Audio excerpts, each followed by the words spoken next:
മലയാളത്തിലെ ആദ്യ കടൽ ഭാഷാ നിഘണ്ടു കടപ്പറ തയ്യാറാക്കി. പ്രാദേശിക ഭാഷയിൽ കവിതകൾ എഴുതി ശ്രദ്ധേയനായ ഡി അനിൽകുമാറിനെ വേദിയിലേക്ക് സ്വാഗതം ചെയ്യുന്നു. കോഴിക്കോട് സർവകലാശാലയിൽ നിന്ന് ഫോക്ലോറിൽ ഡോക്ടറേറ്റ് നേടിയ എം ശ്രീധരൻ കണ്ണൂർ സർവകലാശാല ബഹുഭാഷാ കേന്ദ്രത്തിന്റെ ഡയറക്ടറായി പ്രവർത്തിക്കുന്നു. നാടൻ കലാഗവേഷണത്തിൽ നിരവധി പുസ്തകങ്ങൾ തയ്യാറാക്കിയിട്ടുണ്ട്. വേദിയിലേക്ക് എം ശ്രീധരനെ സസന്തോഷം സാദരം ക്ഷണിക്കുന്നു. ഊരുകളുടെ ജീവിതം കവിതയിലേക്ക് പറിച്ചു നട്ട കാടകത്തിന്റെ പുതിയ അനുഭവങ്ങൾ മലയാളിക്ക് സമ്മാനിച്ച കവിയാണ് അശോകൻ മറയൂർ.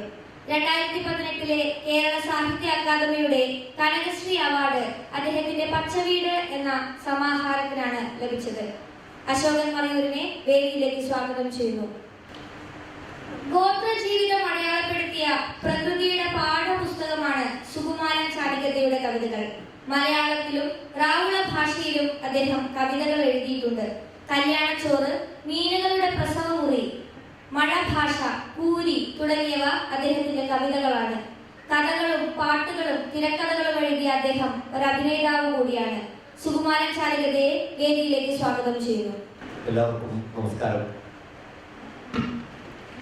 നമ്മുടെ ഇന്നത്തെ ഈ സെഷൻ, ഇപ്പോഴത്തെ ഈ സെഷൻ, ഭാഷയ്ക്കുള്ളിലെ ഭാഷകൾ,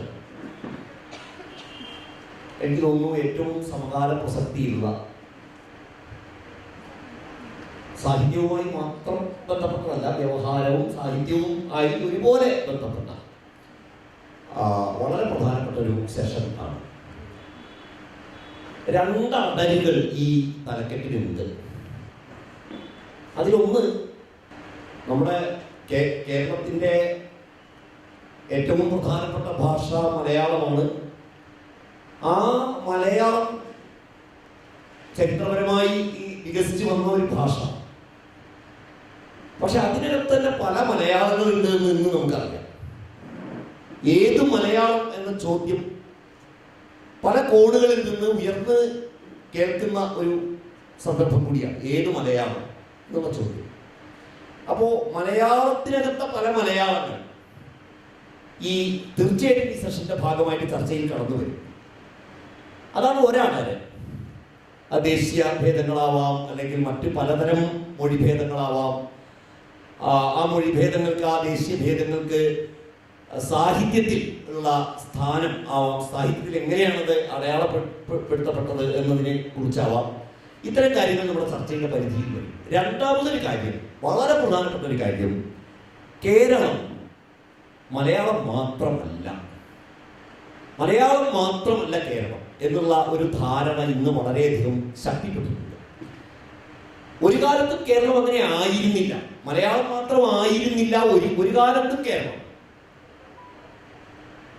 പക്ഷേ കേരള ദേശീയത, നൂറ്റാണ്ടുകൾ കൊണ്ട് രൂപപ്പെട്ടു വന്ന കേരള ദേശീയത മലയാളത്തെ മാത്രമാണ് മുന്നോട്ട് വെച്ചത്. അല്ലെങ്കിൽ കേരള ദേശീയതയുടെ ഒഴുക്കിന്റെ ഫലമായി മലയാളം വളരെയധികം മുന്നോട്ട് വന്നപ്പോൾ കൂടെ വരേണ്ടിയിരുന്ന ഭാഷകൾ, സഹോദര ഭാഷകൾ പലതും അദൃശ്യമായി പോയി. ഈ രണ്ട് പ്രശ്നങ്ങൾ നമ്മുടെ ഈ സെഷനിൽ തീർച്ചയായും ചർച്ച ചെയ്യപ്പെടും എന്ന് ഞാൻ വിചാരിക്കുന്നു. ഇന്ന് ഈ ചർച്ചയിൽ പങ്കെടുക്കുന്നത് വളരെ പ്രധാനപ്പെട്ട, ഈ രംഗത്ത് സംസാരിക്കാൻ കഴിയുന്ന 4 പേരാണ് എൻ്റെ 2 വശത്തായിട്ട് ഇരിക്കുന്നത്. അതിൽ പ്രായം കൊണ്ട് മാത്രമല്ല, ഈ ചർച്ചയുടെ സ്വഭാവം കൊണ്ടും തീർച്ചയായിട്ടും ആദ്യം സംസാരിക്കേണ്ടയാള് ശ്രീധരൻ മാഷാണ്, ഡോക്ടർ എം ശ്രീധരൻ മാഷാണ്. മുതിർന്നയാൾ എന്നുള്ള നിലയിൽ മാത്രമല്ല, അത് മറ്റു പല നിലകളിലും അദ്ദേഹമാണ് തീർച്ചയായിട്ടും ഈ വിഷയം ആദ്യം സംസാരിക്കേണ്ടത്. കാരണം മറ്റൊന്നുമല്ല, ഈ മലയാളം മാത്രമല്ല കേരളം എന്ന് പറഞ്ഞല്ലോ, ഈ ഒരു സങ്കല്പനം സത്യത്തിൽ ആദ്യം മുന്നോട്ട് വെച്ചത് വടക്കേ മലബാറാണ്, പ്രത്യേകിച്ച് കാസർഗോഡ്. എനിക്ക് തോന്നുന്നു ദേശീയ പ്രസ്ഥാനം സജീവമായ കാലത്ത് തന്നെ, അല്ലെ 1940-കളിൽ തന്നെ, 30-40 കാലത്ത് തന്നെ കാസർഗോഡിന്റെ ഒരു ചിന്ത, മലയാളത്തോടൊപ്പം മറ്റ് സഹോദര ഭാഷകളെയും കൂടെ നിർത്തിക്കൊണ്ട് മുന്നോട്ട് പോവുക എന്നുള്ളതായിരുന്നു. കാസർഗോഡ് അറിയപ്പെടുന്നത് തന്നെ, കാസർഗോഡിനെ കുറിച്ചുള്ള ചൊല്ലു തന്നെ ആര് പറഞ്ഞതാണെന്ന് എനിക്കറിയില്ല. കാസർഗോഡിനെ കുറിച്ച് എല്ലാവരും പറയാറുള്ള ഒരു പ്രയോഗം തന്നെ സപ്തഭാഷാ സംഗമ ഭൂമി എന്നുള്ളതാണ്. സപ്തഭാഷാ സംഗമ ഭൂമിയാണ് കാസർഗോഡ് എന്ന് പറയാറ്. ആ 7 ഭാഷകൾ മലയാളം, കന്നഡ, തുളു, ബ്യാരി, അതേപോലെ കൊങ്കിണി, ഹിന്ദുസ്ഥാനി, മറാത്തി, അല്ലെ? തീർച്ചയായിട്ടും മറാത്തി, കറാത്തി എന്നുള്ള പേരിലാണ് അത് അറിയപ്പെടുന്നത്, കേട്ടിട്ടുണ്ട്. കരാട എന്നുള്ള പേരിൽ അറിയപ്പെടുന്ന മറാത്തി ഭാഷ. ഈ ഭാഷകൾ അടങ്ങുന്നതാണ് ഈ സപ്തഭാഷ. കാസർഗോഡ് ജനങ്ങൾ സംസാരിക്കുന്ന 7 ഭാഷകൾ. പക്ഷെ സത്യത്തിൽ 7ഉമല്ല. തുളുവിന് തന്നെ പല വകഭേദങ്ങളുണ്ട് എന്ന് പറഞ്ഞു കേട്ടിട്ടുണ്ട്. 24 വകഭേദങ്ങളുണ്ടെന്ന് മാഷ് പറയുന്നു. അതോടൊപ്പം ആദിവാസി ഗോത്ര ഭാഷകൾ ഇതിനൊക്കെ പുറത്താണ്. കൊറക ഭാഷയുണ്ട്. കൊറക എന്നുള്ള ആദിവാസി വിഭാഗത്തിന് അവരുടെ സ്വന്തം ഭാഷയുണ്ട്. അതേപോലെ മാവിലാൽ തുളു വളരെ ശക്തമായി ഇന്ന് സാഹിത്യരചന നടക്കുന്ന ഒരു ഭാഷയാണ് മാവിലാൽ തുളു. കാസർഗോഡ് ജില്ലയിലെ വളരെ പ്രധാനപ്പെട്ട ഒരു ഭാഷയാണ്. ധാരാളം കവിതകൾ എഴുതപ്പെടുന്ന ഒരു ഭാഷ കൂടിയാണ്. സാഹിത്യരചന നടക്കുന്ന ഭാഷയാണ് മാവിലാൽ തുളു. അതേപോലെ തന്നെ മലവേട്ടുവ എന്നുള്ള ഭാഷ, മലവേട്ടുവ ഭാഷയും സാഹിത്യരചന നടക്കുന്നുണ്ട്. ഇത് ആദിവാസി ഗോത്ര ഭാഷകളാണ്. ഈ ആദിവാസി ഗോത്ര ഭാഷകൾ കൂടി ഇന്ന് ആ സപ്തഭാഷാ സംഗമ ഭൂമിയുടെ ഭാഗമാണ്. ഏതായാലും ശരി, മലയാളം മാത്രമല്ല എന്നുള്ളൊരു കാഴ്ചപ്പാട് ആദ്യം മുന്നോട്ട് വെച്ചത് കാസർഗോഡാണ്, അത്യുത്തര മലബാറാണ്. അതോടൊപ്പം തന്നെ ഈ തുളു ചൂരുള്ള മലയാളം, അല്ലെ, തുളുവിന്റെ വാമൊഴി ചന്തമുള്ള മലയാളം കാസർഗോഡുണ്ട്. അതുകൊണ്ട് ഭാഷയ്ക്കുള്ളിലെ ഭാഷ, മലയാളത്തിനകത്തുള്ള മലയാളം എന്ന നിലയ്ക്കും അത്യുത്തര കേരളത്തിലെ മലബാറിലെ തുളുച്ചൂരുള്ള മലയാളം വളരെ ശ്രദ്ധേയമാണ്. എന്തായാലും ഈ പല നിലകളിൽ മാഷിക്ക്, ശ്രീധരൻ മാഷിക്ക് അത്യുത്തര കേരളത്തിൽ നിന്ന് വരുന്ന തുളുവിൽ നിന്ന് ഒരുപാട് കൃതികൾ മലയാളത്തിലേക്ക് പരിഭാഷപ്പെടുത്തിയ തുളുവിലെ ആദ്യ നോവൽ സതികമലെ, തുളുവിലെ ആദ്യ നോവൽ സതികമലെ മലയാളത്തിലേക്ക് പരിഭാഷപ്പെടുത്തി. അതേപോലെ തന്നെ തുളു കഥകൾ, കത്തിക എന്ന് വെച്ച് കഴിഞ്ഞാൽ ഒരു പൊതിയാണ്, പൊതി, വൈക്കോൽ പൊതിയാണ്, വൈക്കോൽ പൊതി എന്നുള്ള അർത്ഥം വരുന്ന വാക്കാണ് കഥാകത്തിക എന്നുള്ള ബൃഹത്തായിട്ടുള്ള തുളു കഥകളുടെ ഒരു സമാഹാരമാണ്. അതോടൊപ്പം തുളു മലയാളം നിഘണ്ടു അദ്ദേഹം തയ്യാറാക്കിയിട്ടുണ്ട്. തുളു മലയാളം നിഘണ്ടു പ്രസിദ്ധീകൃതമാണ്. ബ്യാരി ഭാഷ, ബ്യാരി തെക്കൻ കർണാടകത്തിൽ കാസർഗോഡ് ജില്ലയിലുള്ള ഭാഷയാണ് ബ്യാരി. ബ്യാരി മലയാളം നിഘണ്ടു മാഷ് തയ്യാറാക്കിയിട്ടുണ്ട്. അങ്ങനെ നിഘണ്ടുകാരൻ, ഫോക്ലോറിസ്റ്റ്, തുളു മലയാളം പരിഭാഷകൻ എന്നീ നിലകളിലൊക്കെ ഇതിനകം തന്നെ വളരെ ശ്രദ്ധേയനായ, ഈ രംഗത്തെ മുതിർന്ന ഒരു വ്യക്തിത്വത്തിനുടമയായ ശ്രീധരൻ മാഷ് ഇതാണ് എൻ്റെ ആദ്യത്തെ ചോദ്യം. ഇതാണ്, മാഷ് ധാരാളം കൃതികൾ തുളുവിൽ നിന്ന് പരിഭാഷപ്പെടുത്തിയിട്ടുണ്ട്. അതിൽ പ്രധാനപ്പെട്ട ഒരു കൃതിയാണ് കഥാകത്തിക. നേരത്തെ അവിടെ സൂചിപ്പിച്ചു കഥാകത്തിക എന്നുള്ള കൃതി. അതിൻ്റെ ആമുഖത്തിൽ കന്നഡത്തിലെ മുതിർന്ന എഴുത്തുകാരൻ, നിരൂപകൻ പ്രൊഫസർ ചിന്നപ്പ ഗൗഡ ഒരു നിരീക്ഷണം നടത്തുന്നുണ്ട്. അത് വേറൊന്നുമല്ല, 1930കളിലാണ് കന്നഡ തുളു സാഹിത്യത്തിന്റെ ഒരു തുടക്കകാലം. തുളുവിൽ കഥയൊക്കെ വരുന്ന 1930കളിലാണ്. പുതിയ കഥകളൊക്കെ വരുന്നത് 1930കളിലാണ്. പക്ഷെ 1940 ആയപ്പോഴേക്കും, 1940-60 കാലത്ത്, ആ കാലം വളരെ പ്രധാനപ്പെട്ട ഒരു കാലമാണ്. കാരണം ദേശീയ പ്രസ്ഥാനം ഏറ്റവും അതിന്റെ പരമാവധിയിലെത്തിയ കാലമാണ് 1940-60 കാലം, ഇന്ത്യ സ്വതന്ത്രമാകുന്ന കാലം. ആ കാലത്ത് തുളു ഭാഷ മങ്ങിപ്പോയി എന്നൊരു നിരീക്ഷണം പ്രൊഫസർ ചിന്നപ്പ ഗൗഡ ആ പുസ്തകത്തിൽ നടത്തുന്നുണ്ട്. അതായത് ഇന്ത്യൻ ദേശീയത, കേരള ദേശീയത ഉയർന്നു വന്ന ആ ഒരു സമയത്ത് തുളു ഭാഷ മങ്ങിപ്പോയി. പ്രത്യേകിച്ച് ഭാഷാടിസ്ഥാനത്തിൽ സംസ്ഥാനങ്ങൾ വിഭജിച്ചപ്പോൾ തുളു അതിനിടയിൽപ്പെട്ടുപോയി. കർണാടകത്തിനും കേരളത്തിനും ഇടയിൽപ്പെട്ടുപോയി തുളു. തെക്കൻ കർണാടകത്തിലും കേരളത്തിലുമായി, കാസർഗോഡ് ജില്ലയിലുമായി മുറിഞ്ഞുപോയി തുളു. കർണാടകത്തിൽ കന്നഡം അവരുടെ പ്രധാനപ്പെട്ട ഭാഷയായി മാറി, കേരളത്തിൽ മലയാളവും. അപ്പൊ മലയാളത്തിനും കന്നഡയിലും ഇടയിൽപ്പെട്ട് തുളു വന്നു വല്ലാതെ മെലിഞ്ഞു പോയി.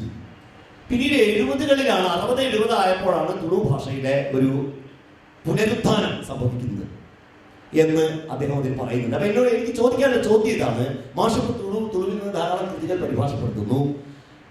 ഇന്നത്തെ കേരളത്തിൽ ഇരുന്നു കൊണ്ട് ഈ കേരളം മലയാളം മാത്രമല്ല എന്നുള്ള ഒരു ധാരണയ്ക്ക് വളരെ പ്രസക്തിയുള്ള ഇന്നത്തെ കേരളത്തിൽ ഇരുന്നുകൊണ്ട് മാഷ് തുളുവിൽ നിന്ന് ധാരാളം കൃതികൾ പരിഭാഷപ്പെടുത്തുന്നു. ബ്യാരി ഭാഷയുടെ നിഘണ്ടു തയ്യാറാക്കുന്നു. ഈ ഭാഷകൾക്ക് കാസർഗോഡിന്റെ ഉത്തര മലബാറിന്റെ സാംസ്കാരിക ജീവിതത്തിൽ മുമ്പുണ്ടായിരുന്ന സ്വാധീനം ഇന്നുണ്ടോ? ഉത്തര മലബാറിന്റെ സാംസ്കാരിക ജീവിതത്തിൽ എങ്ങനെയെല്ലാമാണ് തുളു സാഹിത്യ കൃതികൾ ഇന്ന് പ്രവർത്തിക്കുന്നത് എന്നൊന്ന് വിശദീകരിച്ചാൽ കൊള്ളാം. പ്രിയപ്പെട്ടവർ, ഞാൻ കേരള ರಾಜ್ಯದ ಬಡಕಾಯಿ ಕಾಸರಗೋಡು ಜಿಲ್ಲೆಯ ಬಹುಭಾಷಾ ಸಂಸ್ಕೃತಿ ಕುಲನ ಊರಾಯಿನ തീർന്നായിട്ട് എങ്ക് മാമല്ല സന്തോഷ ആമ്പുട് ನೆಕ್ ಕಾರಣರಾಯಿನ ಪಂಡ ಕೇರಳ ರಾಜ್ಯದ ಬೇರೆ ಜಿಲ್ಲೆದಗಳನ್ನು ತುಂಡ ಎಂಗ್ ರಡ್ അപ്പ ഭാഷ ഉണ്ട്. പിന്നീട് കൂടുതലായിട്ട് പറയും. ഞാൻ കാസർഗോഡ് ജില്ലയിൽ നിന്നാണ് വരുന്നത്. കേരളത്തിൻ്റെ വടക്കേ അറ്റമായ കാസർഗോഡ് ജില്ലയിൽ നിന്നാണ് വരുന്നത്. മറ്റ് ജില്ലക്കാരെ അപേക്ഷിച്ച് ഞാൻ ഭാഗ്യവാനാണ്. കാരണം എനിക്ക് 2 അപ്പ ഭാഷ ഉണ്ട്. അപ്പ എന്ന് പറഞ്ഞാൽ തുളുവിൽ അമ്മ എന്നാണ് അർത്ഥം. തല തിരിഞ്ഞവരാണ് തുളുനാട്ടുകാർ. അമ്മ എന്ന് വിളിച്ചാൽ അച്ഛൻ കൂറ്റാടും. അമ്മ എന്ന് വിളിച്ചാൽ അച്ഛനും അപ്പ എന്ന് വിളിച്ചു കഴിഞ്ഞാൽ അമ്മയും. ഇവിടെ ഏറെക്കാലത്തൊരു നിരാകരണത്തിൻ്റെയും വീണ്ടെടുപ്പിൻ്റെയും കഥയാണ് പറയാനുള്ളത്. പക്ഷെ അതിന് നമ്മുടെ 15 മിനിറ്റ് സമയം മതിയാകില്ല. ചുരുങ്ങിയത് 1.5 മണിക്കൂറെങ്കിലും വേണം. മലയാളത്തിൻ്റെ പ്രിയപ്പെട്ട കവി പി രാമൻ ആമുഖമായി സൂചിപ്പിച്ചു മറ്റ് ജില്ലകളിൽ നിന്ന് കാസർഗോഡ് എങ്ങനെ വ്യത്യസ്തമാകുന്നു എന്ന്. പഞ്ചദ്രാവിഡ ഭാഷകളിൽ ഒന്നാണ് തുളു. നമ്മുടെ മൂലദ്രാവിഡത്തിൽ നിന്ന് പിരിഞ്ഞു വന്നു എന്ന് പറയപ്പെടുന്ന ഭാഷകളിൽ തമിഴ്, തെലുങ്ക്, തുളു, കന്നഡ, മലയാളം ഇതാണ് നാം പഠിച്ചു വെച്ച ക്രമം. അപ്പോൾ എന്തുകൊണ്ടാണ് മൂന്നാമത് പിരിഞ്ഞു വന്ന തുളു ഇത്രയും കാലമായിട്ട് അവഗണിക്കപ്പെട്ട് കഴിയുന്നത്? പ്രധാനപ്പെട്ട കാരണം കാലാകാലങ്ങളായിട്ട് പ്രധാനമായും കന്നഡ ഭാഷയും സംസ്കാരവും ഒരു പരിധിവരെ മലയാളവും മലയാള സംസ്കാരവും അതിനെ തമസ്കരിക്കാൻ ശ്രമിച്ചു എന്നുള്ളതാണ്. നമ്മൾ മലയാളത്തിന് ശ്രേഷ്ഠഭാഷാ പദവി നേടിയെടുത്തവരാണ്. ശ്രേഷ്ഠഭാഷാ പദവിക്ക് വേണ്ടിയിട്ട് നൽകിയ റിപ്പോർട്ടിൽ എവിടെയും തുളുവിനെ കുറിച്ച് പരാമർശമില്ല. AD 2-ാം നൂറ്റാണ്ട് മുതൽക്കുള്ള അശോകന്റെ ശാസനം തൊട്ടുള്ള രേഖകളൊക്കെയാണ് ശ്രേഷ്ഠഭാഷാ പദവിക്ക് വേണ്ടിയിട്ട് നൽകിയ റിപ്പോർട്ടിൽ ഉയർത്തിക്കാട്ടിയിട്ടുള്ളത്. ഈ സത്യപുതോ, സത്യപുത്ര തുടങ്ങിയിട്ടുള്ള പ്രയോഗങ്ങളെല്ലാം തുളുവിനെ സംബന്ധിച്ചും ശരിയാണ്. 2-ാം നൂറ്റാണ്ടിന് മുമ്പുള്ള രേഖകൾ പാഡ്ഗണകൾ, ഭൂതാരാധനയുടെ തോറ്റംപാട്ടുകൾ, പട്ടോലകൾ,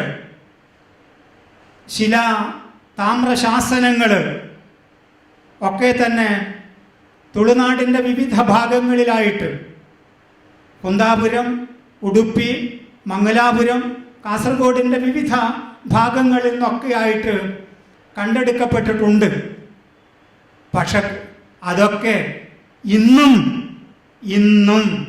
സംരക്ഷിക്കുവാനുള്ള യാതൊരു വിധത്തിലുള്ള ശ്രമവും സർക്കാരിൻ്റെ ഭാഗത്ത് നിന്ന് ഉണ്ടായിട്ടില്ല. കാസർഗോഡ് കലക്ടറേറ്റ് സന്ദർശിച്ചാൽ അറിയാം, തുളുവിൽ നിന്ന് കണ്ടെടുക്കപ്പെട്ട, തുളുനാട്ടിൽ നിന്ന് കണ്ടെടുക്കപ്പെട്ട ശിലാലിഖിതങ്ങൾ അവിടെയായി നാഥനില്ലാതെ ചിതറിക്കിടക്കുന്നത്. മലയാളം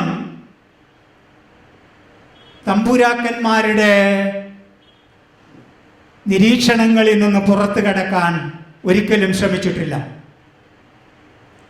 കേരളവർമ്മ വലിയ കോയി തമ്പുരാനും AR രാജരാജവർമ്മയും കാൽഡ്വൽ സായിപ്പും പറഞ്ഞ കാര്യങ്ങളെ തന്നെ നാം നിരന്തരം പിന്തുടർന്നുകൊണ്ടേയിരിക്കുകയാണ്. മലയാളത്തെക്കുറിച്ച് ചിന്തിക്കുമ്പോൾ തമിഴിൻ്റെ വഴിയും സംസ്കൃതത്തിൻ്റെ വഴിയുമാണ് നാം പിന്തുടരുന്നത്. എന്തുകൊണ്ട് നമുക്ക് തുളുവിൻ്റെ വഴിയിൽ കൂടി സഞ്ചരിച്ചുകൂടാ? മലയാള ഭാഷയുടെ ഉൽപ്പത്തി വികാസത്തെക്കുറിച്ച് ചിന്തിക്കുന്ന സന്ദർഭങ്ങളിൽ തുളുവിൻ്റെ അക്ഷരമാല നിങ്ങൾ പരിശോധിച്ചു നോക്കണം. തുളുനാട്ടിലെയും കേരളത്തിലെയും കർണാടകത്തിലെയും സംസ്കാരത്തെ നമ്മൾ ആഴത്തിൽ വിലയിരുത്താൻ ശ്രമിക്കണം. അപ്പോഴൊക്കെ മനസ്സിലാകും തുളുവിൻ്റെ സ്വാധീനം കന്നഡത്തിലും മലയാളത്തിലും എത്രമാത്രം ഉണ്ടായിട്ടുണ്ട് എന്ന്. കേരള സാഹിത്യ അക്കാദമി കഴിഞ്ഞ വർഷം മഞ്ചേശ്വരത്ത് വെച്ച് ഒരു 3 ദിവസം നീണ്ടു നിന്ന സെമിനാർ, ബഹുഭാഷാ സെമിനാർ നടത്തുകയുണ്ടായി. ആ സെമിനാറിന് ഞങ്ങളൊക്കെ ചേർന്ന് ഇട്ട പേര് പല ഭാഷകളിൽ ഒരു ജീവിതം എന്നായിരുന്നു. പല ഭാഷകളിൽ ഒരു ജീവിതം. സപ്തഭാഷകളുടെ നാടാണ് കാസർഗോഡ് എന്ന് പറഞ്ഞു. സപ്തഭാഷകളല്ല, മലയാളം, കന്നഡ, തുളു, ബ്യാരി, കൊടവ, മറാത്തി, ഉറുദു, ഹവ്യക, കരാട തുടങ്ങി ഈ ഭാഷകളുടെ ഉപഭാഷകൾ അടക്കം ഏകദേശം 50ഓളം ഭാഷകൾ 35 കിലോമീറ്ററിൻ്റെ ഉള്ളിൽ, ഒരു 35 കിലോമീറ്ററിൻ്റെ ഉള്ളിൽ ഇത്രയും ഭാഷകളും വ്യത്യസ്ത സംസ്കാരങ്ങളും നിലനിൽക്കുന്നു എന്നത് അതിശയിപ്പിക്കുന്ന ഒരു കാര്യമാണ്.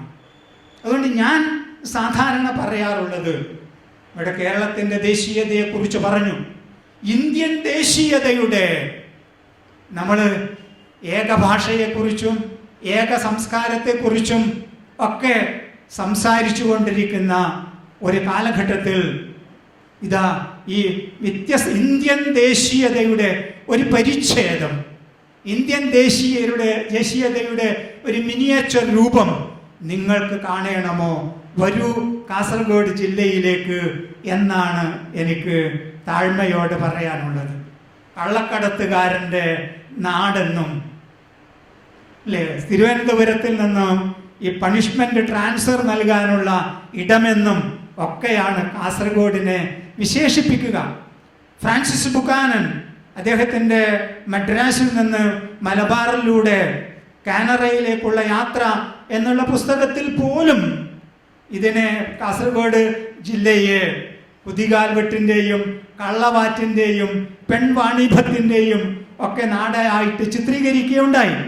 അതിന് കാരണം ഈ ഫ്രാൻസിസ് ബുക്കാരനും കാൽഡ്വൽ സാഹിബുമൊക്കെ അവരൊക്കെ വിവരങ്ങൾ ശേഖരിക്കാൻ വേണ്ടി ആശ്രയിച്ചത് തുളു ബ്രാഹ്മണരെ ആയിരുന്നു. തുളുനാടെന്ന് പറയുന്നത് ദ്രാവിഡ സംസ്കാരത്തിൻ്റെ മേഖലയാണ്. ദ്രാവിഡ സംസ്കാരത്തിൻ്റെ മേഖലയാണ്. ഇന്ത്യൻ സംസ്കാരം ദ്രാവിഡത്വമാണ്, ദ്രാവിഡ സംസ്കാരമാണ്. അത് റാഞ്ചിയെടുക്കപ്പെട്ടതാണ്. റാഞ്ചിയെടുക്കപ്പെട്ടിട്ടാണ് ബ്രാഹ്മണിക്കലായി മാറിയത് എന്ന് വിശ്വസിക്കുന്ന ഒരാളാണ് ഞാൻ.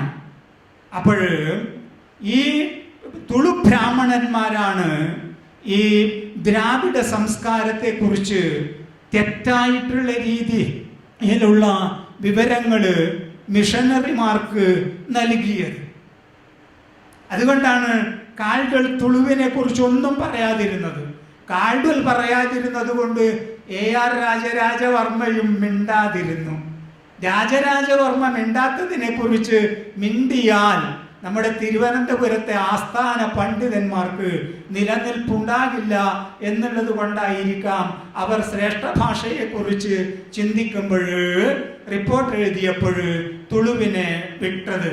പക്ഷേ ഞങ്ങളൊക്കെ ചേർന്ന് പറഞ്ഞു, ഇതാ ഇങ്ങനെയൊക്കെ ചില സാധ്യതകളില്ലേ, തുളുവിനെ കൂടി നിങ്ങൾ പരിഗണിക്കേണ്ടതില്ലേ, ഇങ്ങനെയൊരു സംസ്കാരം, ഇങ്ങനെയൊരു ഭാഷ, ഇങ്ങനെയുള്ള നിരീക്ഷണത്തിന് പ്രസക്തിയില്ലേ എന്ന് ചോദിച്ചപ്പോൾ ലോക തുളു സമ്മേളനത്തിൽ 2016 പ്രൊഫസർ നടുവട്ടൻ ഗോപാലകൃഷ്ണൻ സാറ് പ്രഖ്യാപിച്ചു, മലയാളത്തിൻ്റെ തായ് ഭാഷ തുളു തന്നെ എന്ന്.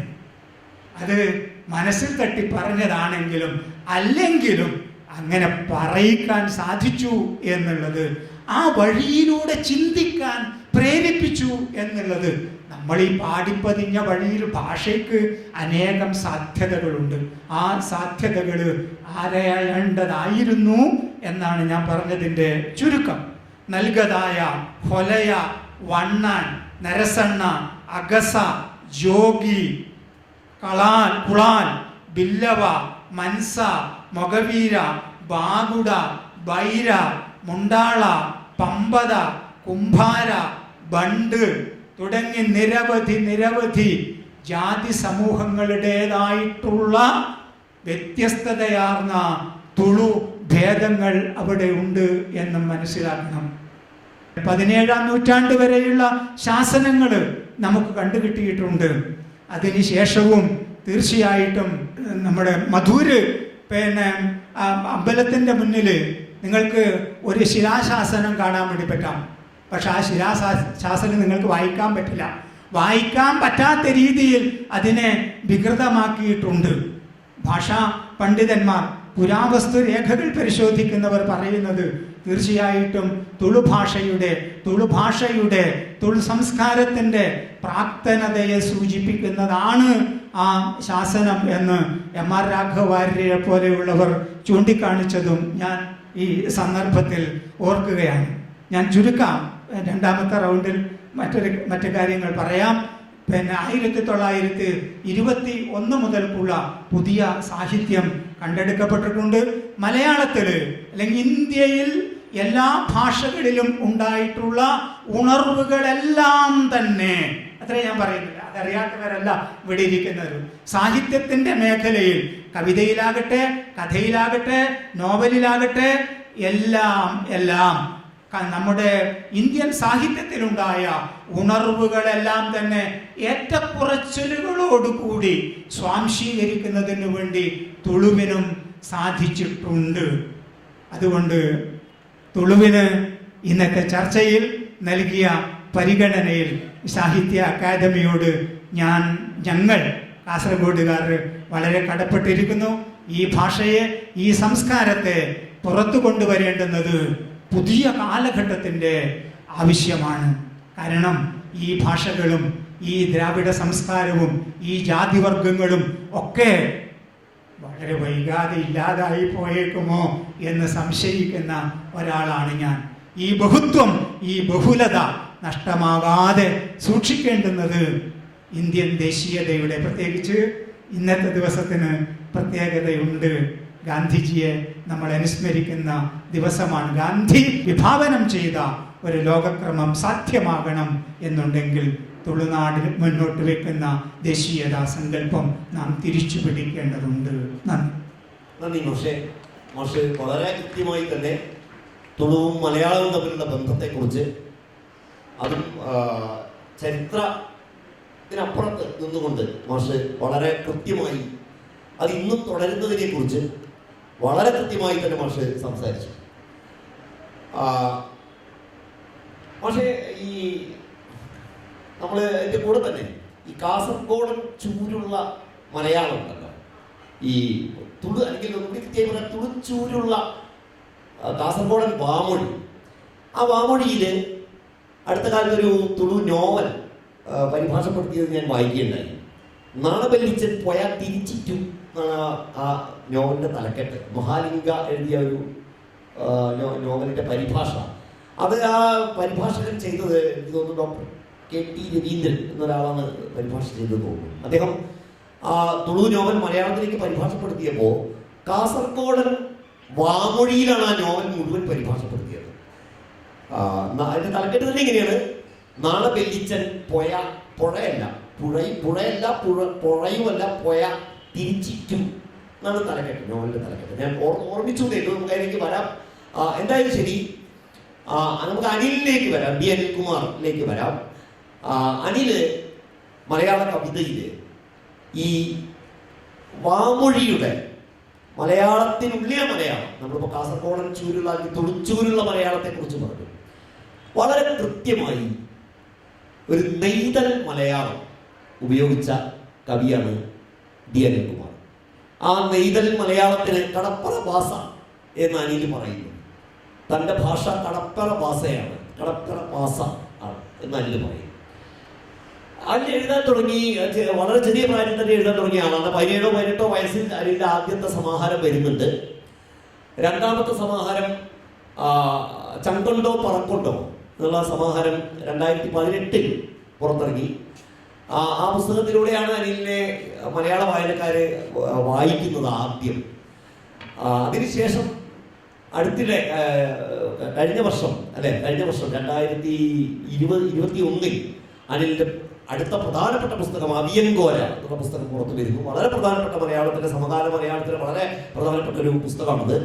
ഈ 3 സമാഹാരങ്ങളിലൂടെയും അനില് പതുക്കെ വികസിപ്പിച്ചെടുക്കുന്ന ഒരു കാവ്യഭാഷയുണ്ട്. ആ കാവ്യഭാഷ വരമൊഴി മലയാളം അല്ല, അല്ലെങ്കിൽ മലയാളത്തിന്റെ മുഖ്യധാര കവിതാ പാരമ്പര്യം മുന്നോട്ട് വെച്ചിട്ടുള്ള ഒരു ഭാഷയിലല്ല അനിൽ എഴുതുന്നത്.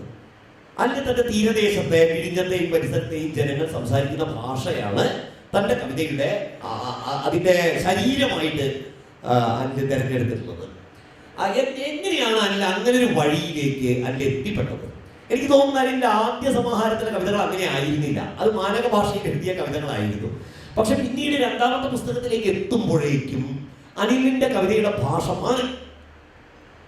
അനിലിന്റെ കവിതയിൽ ആവിഷ്കരിക്കുന്ന ജീവിതവും അതിനനുസരിച്ച് മാറിയിട്ടുണ്ട്. തീർച്ചയായിട്ടും ഈ മാറ്റത്തെ അനിലിന്റെ സ്വന്തം ജീവിതവുമായി ബന്ധിപ്പിച്ചുകൊണ്ട് എങ്ങനെയാണ് അനിൽ കാണുന്നത്? ഒരു കാര്യം കൂടി, ഈ രണ്ടുപേർക്ക്, എന്റെ രണ്ട് ഭാഗത്ത് ഇരിക്കുന്നവർക്ക് തമ്മിൽ ഒരു ബന്ധം കൂടിയുണ്ട്, ഒരു ചർച്ച കൂടിയുണ്ട്. രണ്ടുപേരും നിഘണ്ടുകാരന്മാർ കൂടിയാണ്. ശ്രീധരൻ മാഷ് 2 നിഘണ്ടുക്കൾ തയ്യാറാക്കിയിട്ടുണ്ട്. ബ്യാരി ഭാഷാ നിഘണ്ടുവും തുളു മലയാള നിഘണ്ടുവും. അതിന്റെ പശ്ചാത്തല മാഷ് ഇപ്പോൾ വിശദീകരിച്ച് കഴിഞ്ഞു. അനിലിന്റെ കാര്യം കുറച്ച് വ്യത്യസ്തമാണ്. അനില്, എനിക്ക് തോന്നുന്നില്ല മലയാളത്തിലെ വേറൊരു കവിയും സ്വന്തം കവിത വായിക്കാൻ വേണ്ടി വായനക്കാരെ സഹായിക്കുന്നതിന്റെ കൂടി ഭാഗമായി ഒരു കവി ഒരു നിഘണ്ടു ഉണ്ടാക്കണം, കടപ്പറ ഭാഷ നിഘണ്ടു. അനിലിന്റെ കവിത വായിക്കണമെങ്കിൽ കടപ്പറ ഭാഷ അറിയണം, അല്ലെങ്കിൽ അത് ഒരു പരിചയം ഉണ്ടാവും. അത് അറിയാത്ത ഒരാൾക്ക് അത് വായിക്കാം, അത് വേറെ വിഷയം. പക്ഷെ കടപ്പുറ ഭാഷയുടെ പദാവലി കൂടി പരിചയപ്പെട്ടാൽ അനിലിന്റെ കവിതയിലേക്ക് കൂടി എളുപ്പത്തിൽ നമുക്ക് കടക്കാൻ കഴിയും, അതിൻ്റെ ഉള്ളിലേക്ക്. അതുകൊണ്ട് അനിൽ കൃത്യമായിട്ട് ഞാൻ വിചാരിക്കുന്ന അനിലിന്റെ കവിതയ്ക്ക് കൂടിയുള്ള ഒരു പ്രവേശകം എന്നുള്ള നിലയിലാണ് അതിൻ്റെ നിഘണ്ടു തയ്യാറാക്കിയിട്ടുണ്ട്. മലയാളത്തിൽ വേറെ ഒരു കവിയും ഇങ്ങനെ സ്വന്തം കവിത വായിക്കാൻ വേണ്ടി ഒരു നിഘണ്ടു ഉണ്ടാക്കേണ്ട ആവശ്യം വേറൊരു കവിക്ക് ഉണ്ടായിട്ടുണ്ട് എന്ന് ഞാൻ വിചാരിക്കുന്നില്ല. എന്തായാലും അനിൽ എങ്ങനെയാണ് ഈ ഒരു കാവ്യഭാഷയിലേക്ക് വരുന്നത്, ഈ ഒരു കവിതാ സങ്കല്പത്തിലേക്ക് വരുന്നത് എന്നൊന്ന് വിശദീകരിച്ചാൽ. ഞാൻ തിരുവനന്തപുരം ജില്ലയിലെ വിഴിഞ്ഞം എന്ന് പറയുന്ന ഇതിപ്പോൾ തുറമുഖമായി വികസിക്കാൻ നിൽക്കുന്ന ഒരു തീരപ്രദേശത്ത് ജനിച്ചു വളർന്ന ഒരാളാണ്. അപ്പോൾ വിഴിഞ്ഞം എന്ന് പറയുന്നത് ഒരു തീരപ്രദേശമാണെങ്കിലും പൊഴിയൂർ മുതൽ അഞ്ചുതെങ്ങ് വരെയുള്ള 52 തീരപ്രദേശത്തിൻ്റെ തീരഭാഷയുടെ സങ്കര സ്വഭാവം കാണിക്കുന്ന ഒരു പ്രദേശമാണ് വിഴിഞ്ഞം എന്ന് പറയുന്നത്. കാരണം ആടി മാസങ്ങളിൽ കടൽ കയറി വരുന്ന സമയം മറ്റു തുറകളിൽ നിന്ന് ആൾക്കാർക്ക് വള്ളം നേരിട്ട് കടലിലേക്ക് ഇറക്കാൻ കഴിയാതെ വരും.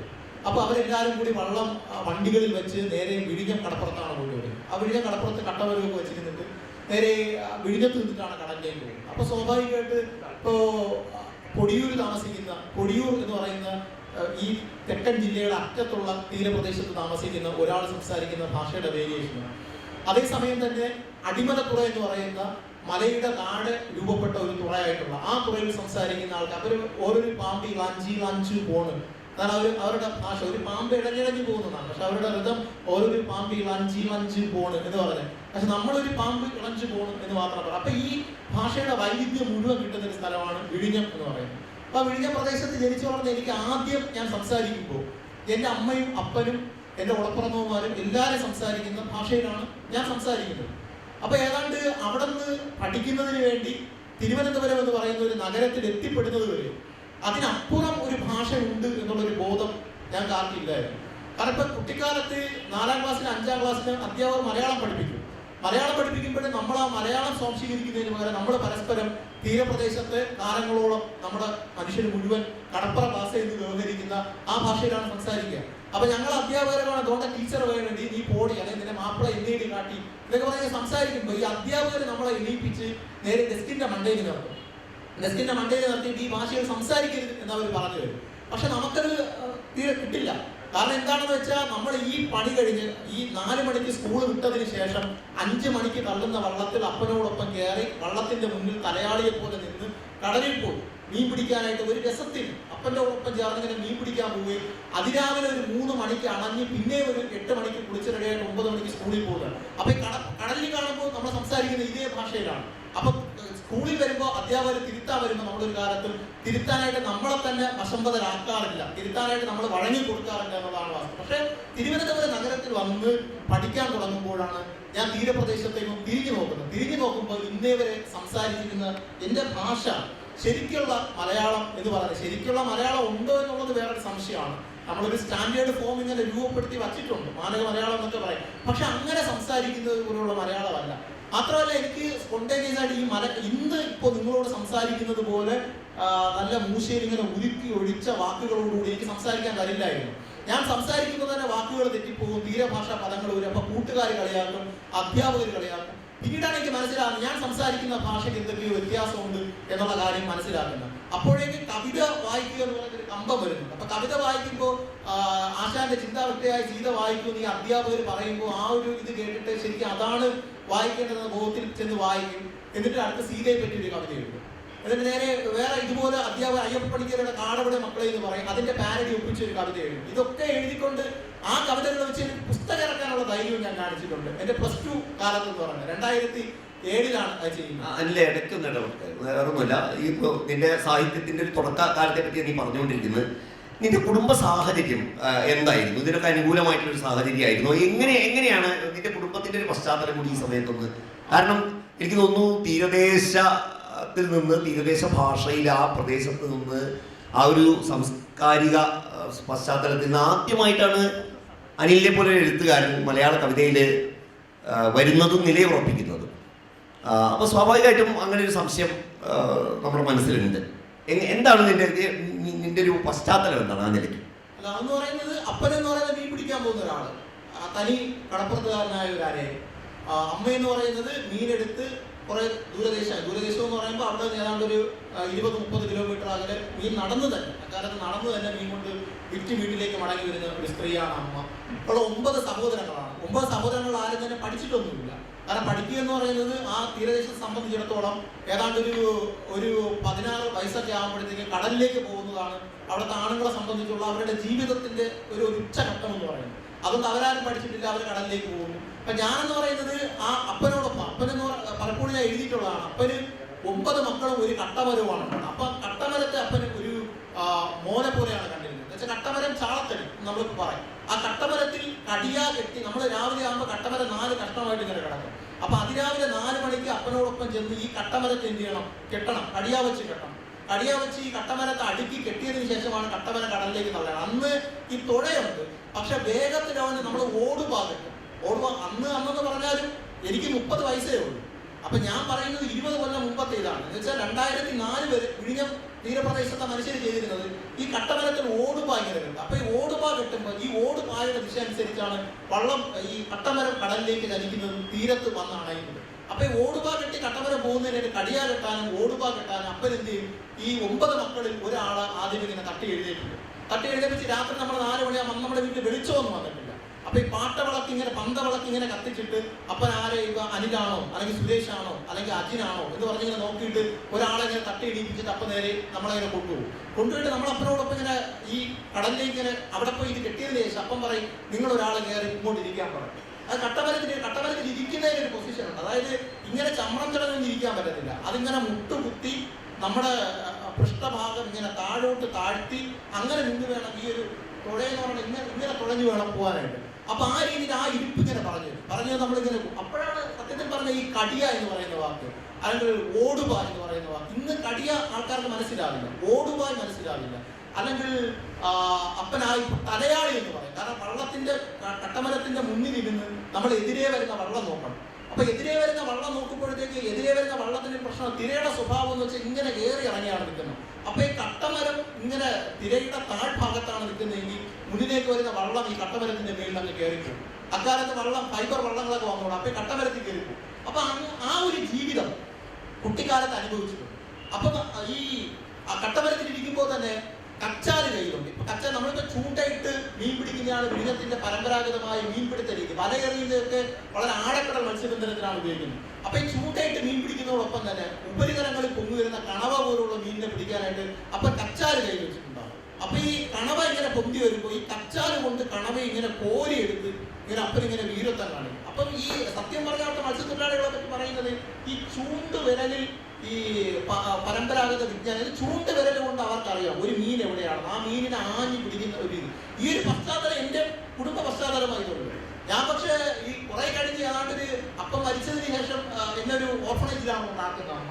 ആ സത്യത്തിൽ ഞങ്ങൾക്കിപ്പോൾ കുറെ ആൾക്കാർ, അതായത് സഹോദരങ്ങളെ ഇത്ര വരെ പഠിപ്പിച്ചെടുക്കുക വളർത്തുക അമ്മയെ സംബന്ധിച്ചത് സാധ്യമാവുന്ന ഒരു കാര്യമല്ല.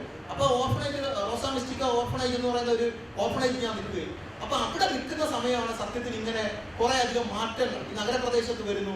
എന്റെ ഭാഷയെ പറ്റി, ഞാൻ ജീവിച്ച ജീവിതത്തെ പറ്റി, നമുക്ക് ഈ മീൻകറി കൂട്ടാതെ ഭക്ഷണം കഴിക്കാൻ പറ്റില്ല. പക്ഷെ അവിടെ തരുന്ന പച്ചക്കറി മാത്രമേ കിട്ടൂ. പക്ഷെ നമുക്കത് പറ്റില്ല. അവിടെ വെള്ളിയാഴ്ച വൈകുന്നേരം ആകുമ്പോൾ കഞ്ഞിയെ തരും. പക്ഷെ കഞ്ഞി എന്ന് പറയുന്നത് നമ്മുടെ ഭക്ഷണമല്ല. എല്ലാവരും പറയും കഞ്ഞിയും ചമ്മന്തിയും കുടിച്ചാൽ, പക്ഷെ നമുക്കത് ഭക്ഷണമാണ്. നമ്മുടെ മീനും വറുത്തും പൊരിച്ചും ഈ കട്ടമരത്തിൽ നിൽക്കുമ്പം അപ്പൻ ഈ ഗ്യാസ് ലൈറ്റിന്റെ മേളിൽ പിടിക്കുന്ന ചാള ഇങ്ങനെ ചുട്ടെടുത്തിട്ടാണ് കഞ്ഞിയോടൊപ്പം കുഴച്ച് കഴിക്കുന്നത്. അപ്പൊ ആ ഒരു അന്തരീക്ഷത്തിൽ നിന്ന് മാറുന്നു. അപ്പൊ ആദ്യ കവിത ഇങ്ങനെ വന്നെങ്കിലും കുറച്ച് കാലത്തിന് ശേഷം ഏതാണ്ട് 2007 ആദ്യ സമാഹാരം വന്നതിന് ശേഷം പിന്നെയുള്ള ഒരു 9 കൊല്ലം കാലം ഞാൻ സത്യത്തിൽ മലയാള കവിത പഠിക്കുകയായിരുന്നു. മലയാള കവിത പഠിക്കുകയായിരുന്നു ചെറുതല്ല. ഞാൻ ഒരു വിദ്യാർത്ഥിയായി മാറുന്നു, BA മാസ് കമ്മ്യൂണിക്കേഷൻ പഠിക്കുന്നു, പിന്നെ അതിനുശേഷം MA മലയാളം പഠിക്കുന്നു. അപ്പൊ എനിക്ക് പഠനത്തിന് വേണ്ടി മലയാളം എന്ന് പറയുന്ന ഒരു ഭാഷ എന്റെ മുന്നിൽ ഇങ്ങനെ നിൽക്കുന്നു. അനന്തമായ അതിലെ കവിതകൾ മുഴുവൻ എന്റെ മുന്നിൽ നിൽക്കുന്നു. അനന്തമായ വായനാ സാധ്യതയുള്ള വ്യവഹാര രൂപങ്ങൾ മുഴുവൻ എന്റെ മുന്നിൽ നിൽക്കുന്നു. അപ്പൊ ഇതിനെ ഇങ്ങനെ പഠിച്ചു വരുന്നു. ഏറ്റവും പുതിയ കവിതകൾ വായിക്കുമ്പോഴാണ് ഞാൻ മനസ്സിലാക്കുന്നത് ഈ കവിതകൾക്കകത്ത് ഉപയോഗിക്കുന്ന ഭാഷ വ്യത്യസ്തമാണ്. പക്ഷെ ഈ ഭാഷയ്ക്ക് എന്ന് പറയുന്നത് വ്യത്യസ്തം എന്ന് പറയുമ്പോൾ ഇപ്പൊ ചട്ടി, വട്ടി, മൺകലം, മൺവെട്ടി പോലുള്ള പദങ്ങൾ എടുത്തിട്ടാണ് ആൾക്കാർ അതിനെ പാഠാവതരണം നടത്തുമ്പോൾ ഈ പദങ്ങൾ കൊണ്ട് ഇതൊരു നാട്ടുഭാഷയാണ്. പക്ഷെ ഞാൻ നോക്കുമ്പോൾ എന്റെ ഭാഷ എന്ന് പറഞ്ഞാൽ വളരെ വ്യത്യസ്തമായ ഇതായി നിൽക്കുകയാണ്.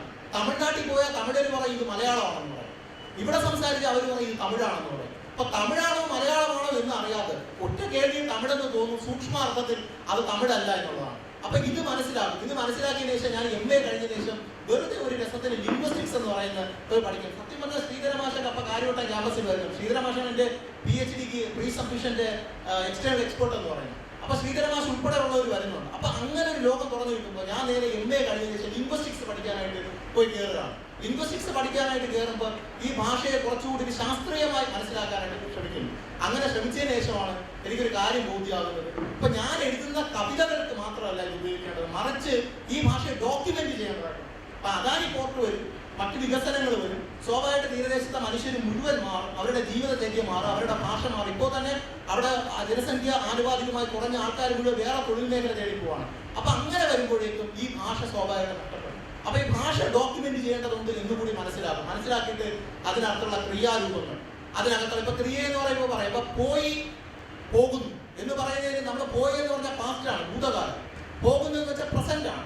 പക്ഷെ അവിടെ തീരഭാഷയിൽ പോണി എന്ന് പറഞ്ഞ ഒറ്റ രൂപമേ അതിനുള്ളൂ. അപ്പൊ ഞാൻ ഇന്നലെ കല്യാണത്തിന് പോണി എന്ന് പറഞ്ഞാൽ ഞാൻ ഇന്നലെ കല്യാണത്തിന് പോയി, ഞാൻ ഇപ്പോ പോണി, ഞാൻ ഇപ്പോൾ പോകുന്നു എന്നാണ് അർത്ഥം. അപ്പം ഇതിന് നീന്തി, ഇപ്പൊ നീന്തിനി എന്ന് പറഞ്ഞാൽ നീന്തി എന്ന അർത്ഥമുണ്ട്, നീന്തുന്നു എന്ന അർത്ഥമുണ്ട്. ഒറ്റ ക്രിയാരൂപമേ അതിനകത്തുള്ളൂ. അതിനിപ്പം നിഷേധ പദങ്ങൾ, ഇപ്പൊ നിക്കപ്പണി, ചെയ്യപ്പണി, പാക്കപ്പണി എന്നൊക്കെ പറഞ്ഞാൽ എനിക്ക് തിന്നാൻ വയ്യ.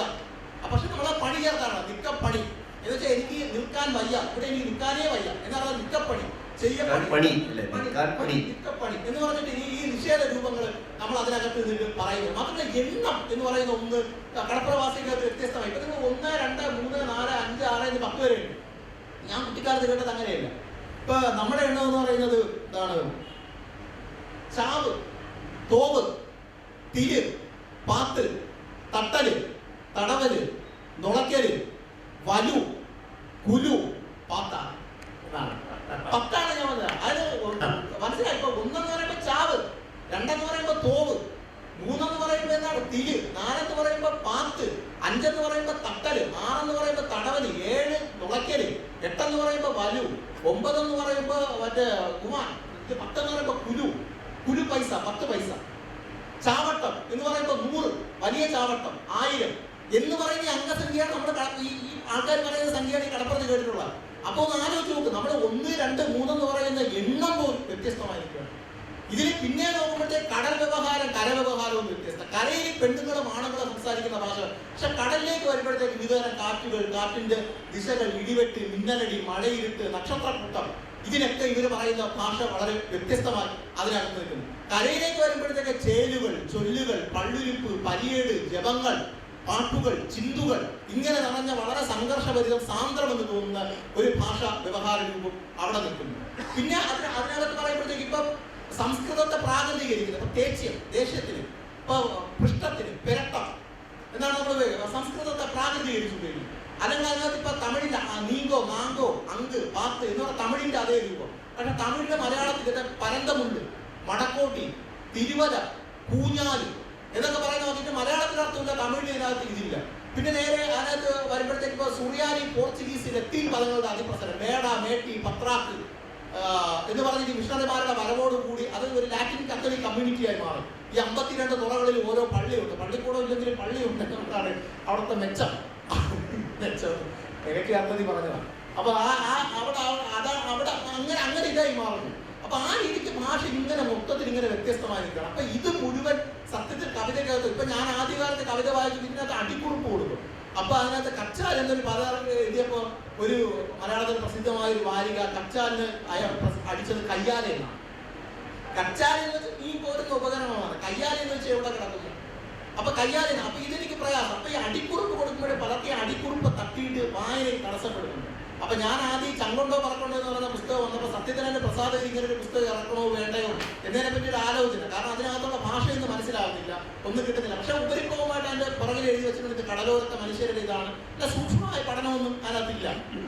ഇതിങ്ങനെ വെക്കുന്ന സമയത്ത് എനിക്കൊരു സംശയം. അപ്പൊ ഞാൻ അവരോട് പറഞ്ഞു, ഞാനിതിന്റെ ബാക്കിൽ, ഇതിന്റെ പിറകിൽ ഞാനൊരു കുഞ്ഞ് ഡിക്ഷണറി പോലെ ഈ വാക്കുകൾ മുഴുവൻ ചേർത്ത് കൊടുക്കട്ടെ എന്ന് പറഞ്ഞൊരു 150 പദങ്ങൾ അടങ്ങിയ ഒരു ഡിക്ഷണറി കൂടി അതിന്റെ പിറകിൽ ഞാനിങ്ങനെ കൊടുക്കുകയാണ്. അധികം പോലെ ഇറങ്ങിയപ്പോഴും ഞാൻ ഇതുപോലെ ഒരു തീരഭാഷാ പദം വെച്ച് കുറച്ചധികം ഇത് കൊടുക്കുന്നു. പിന്നീടാണ് എനിക്ക് മനസ്സിലായത്, ഒരു ദിവസം ഈ മുമ്പ്, വളരെ മുമ്പ് ഈ വിനയേന്ദ്രൻ മാഷിന്റെ മുന്നിൽ ഒരു കവിത വലിയൊരു അനുഭവം എനിക്കുണ്ട്. കൊമ്പളം എന്ന് പറയുന്ന കവിത, വൈലോപ്പിള്ളി. അപ്പം വിനയേന്ദ്രൻ മാഷ ആ കവിത കേട്ടിട്ട് എൻ്റെ അടുത്ത് പറഞ്ഞു, കൊമ്പളം എന്ന് വെച്ചാൽ പെണ്ണെന്നാണ് അർത്ഥം. ഇവിടെ പലയിടങ്ങളിൽ കൊമ്പള് എന്ന് പറയും, ചിലപ്പോൾ ലകാരം ചേർത്ത് കൊമ്പൽ എന്ന് പറയും. പക്ഷെ ഇതിന്റെ റൂട്ടിൽ കിടക്കുന്നത് ഒരുപക്ഷെ ആദിദ്രാവിഡ ഭാഷകളിലായിരിക്കും. അവിടുന്ന് മൂലദ്രാവിഡ ഭാഷ ഇങ്ങനെ വിഘടിച്ച് പല സ്വത്വങ്ങളായി മാറുമ്പോൾ ഈ കൊമ്പലിൽ നിന്നായിരിക്കാം തമിഴിലെ പൊമ്പള ഉണ്ടായത്. ആ പൊമ്പളയിൽ നിന്നായിരിക്കാം ചിലപ്പോൾ നമ്മൾ മലയാളത്തിൽ പെൺ എന്ന് പറയുന്ന ഒന്നുണ്ടായത് എന്ന് പറഞ്ഞ് വെറുതെ റൂട്ട് ഇങ്ങനെ എന്നിട്ട് പറയണം. അപ്പൊ ഞാൻ ഉപയോഗിക്കുന്ന വാക്കുകൾക്ക് പോലും ഇങ്ങനെ പല അർത്ഥങ്ങൾ കണ്ടെത്താൻ കഴിയുമെന്ന് പറയണം. അപ്പൊ സത്യത്തിൽ ഈ വാക്ക് പ്ലേസ് ചെയ്യാനായിട്ട് ഒരു കവിതയും ഞാൻ എഴുതിയിട്ടില്ല. ഈ കവിത എഴുതുമ്പോൾ ആ കവിതയ്ക്ക് വേണ്ടതാണ് എന്നുള്ള രീതിയിലാണ് ഈ വാക്കുകൾ പലതും എഴുതുന്നത്. പക്ഷെ എനിക്കിപ്പോ തോന്നുന്നു, ഇപ്പൊ മാറി ഒരു മലയാള കോളേജ് അധ്യാപകനൊക്കെ ആയി മാറുമ്പോൾ സത്യം പറഞ്ഞാൽ അവിടെ താമസമൊക്കെ മാറിയതിനു ശേഷം ഈ ഭാഷയിൽ തന്നെ ഇപ്പൊ എനിക്ക് ഉറച്ചു നിൽക്കാൻ പറ്റത്തില്ല. അപ്പൊ പലപ്പോഴും ഇപ്പൊ ഞാൻ തന്നെ റെഫറൻസുകൾ തരാനുണ്ട്. ഇപ്പം ചില കവിത എഴുതുമ്പോഴത്തേക്ക് ഇതിന് അനുയോജ്യമായ വാക്ക് എന്ന് പറയുമ്പോൾ പഴയതുപോലെ വളരെ സത്താപരമായി ഈ വാക്ക്, ജൈവികമായി ഈ വാക്ക് ഇങ്ങനെ കടന്നു വരുന്നില്ല എന്നുള്ളൊരിതുണ്ട്. അപ്പൊ സ്വാഭാവികമായിട്ട് എന്തിനെ തന്നെ ഭാഷ മാറ്റങ്ങൾക്ക് കൂടി. പിന്നെ വേറൊരു കാര്യം, ഈ ഭാഷാ സംരക്ഷണം എന്ന് പറയുന്നത് ഒരുപക്ഷെ ആ രീതിക്കല്ല സത്യത്തിൽ ഈ നിഘണ്ടു ഉണ്ടാക്കി വെച്ചിരിക്കുന്നത്. കാരണം ഭാഷാ സംരക്ഷണം എന്ന് പറയുന്നത് അത് എനിക്കറിയില്ല. ഇപ്പം നൂറ്റാണ്ടുകൾക്ക് ചില വാക്കുകൾ നൂറ്റാണ്ടുകൾക്ക് മുമ്പ് ചില ഭാഷ മരിച്ചു പോയിട്ടുണ്ടാകാം, ചില നൂറ്റാണ്ടുകൾ നീന്തി ഇവിടെ വന്നിട്ടുണ്ടാകാം. ഇപ്പൊ ഞാൻ പറയാൻ ഇപ്പൊ കുറെ ചെറിയൊരു 52 തുറകളിലെ ചെറിയൊരു ആവാസ വ്യവസ്ഥക്കകത്ത് കുറെ മനുഷ്യർ സംസാരിക്കുന്ന ഭാഷ ഒരിക്കലും നശിക്കരുത് എന്നൊരു ഇന്റൻഷനോട് കൂടി എനിക്കൊരിക്കലും ഒരു ഇത് ചെയ്യാൻ കഴിയില്ല. പക്ഷെ അത് റെഫറൻസ് ആയിട്ട് വെക്കാൻ പറ്റും. നാളെ വലിയ മീൻപിടുത്ത ബോട്ടൊക്കെ മാറി വലിയ ഇപ്പൊ ചങ്കൊണ്ടോ പറക്കൊണ്ടോ എന്ന് പറഞ്ഞാൽ ആദ്യത. അപ്പൊ ചങ്കെന്ന് പറഞ്ഞാൽ ശംഖ്, പറക്കെന്ന് വെച്ചാൽ കൊമ്പൻ സ്രാവിന്റെ ചിറക് എന്നാണ്. അപ്പൊ ഞാൻ ഈ പണ്ടത്തെ രാജശാസനങ്ങൾ കണ്ടിട്ട് ചങ്കും ശ്രാപ്പിറകും എന്നാണ് കേട്ടിട്ടുള്ളത്.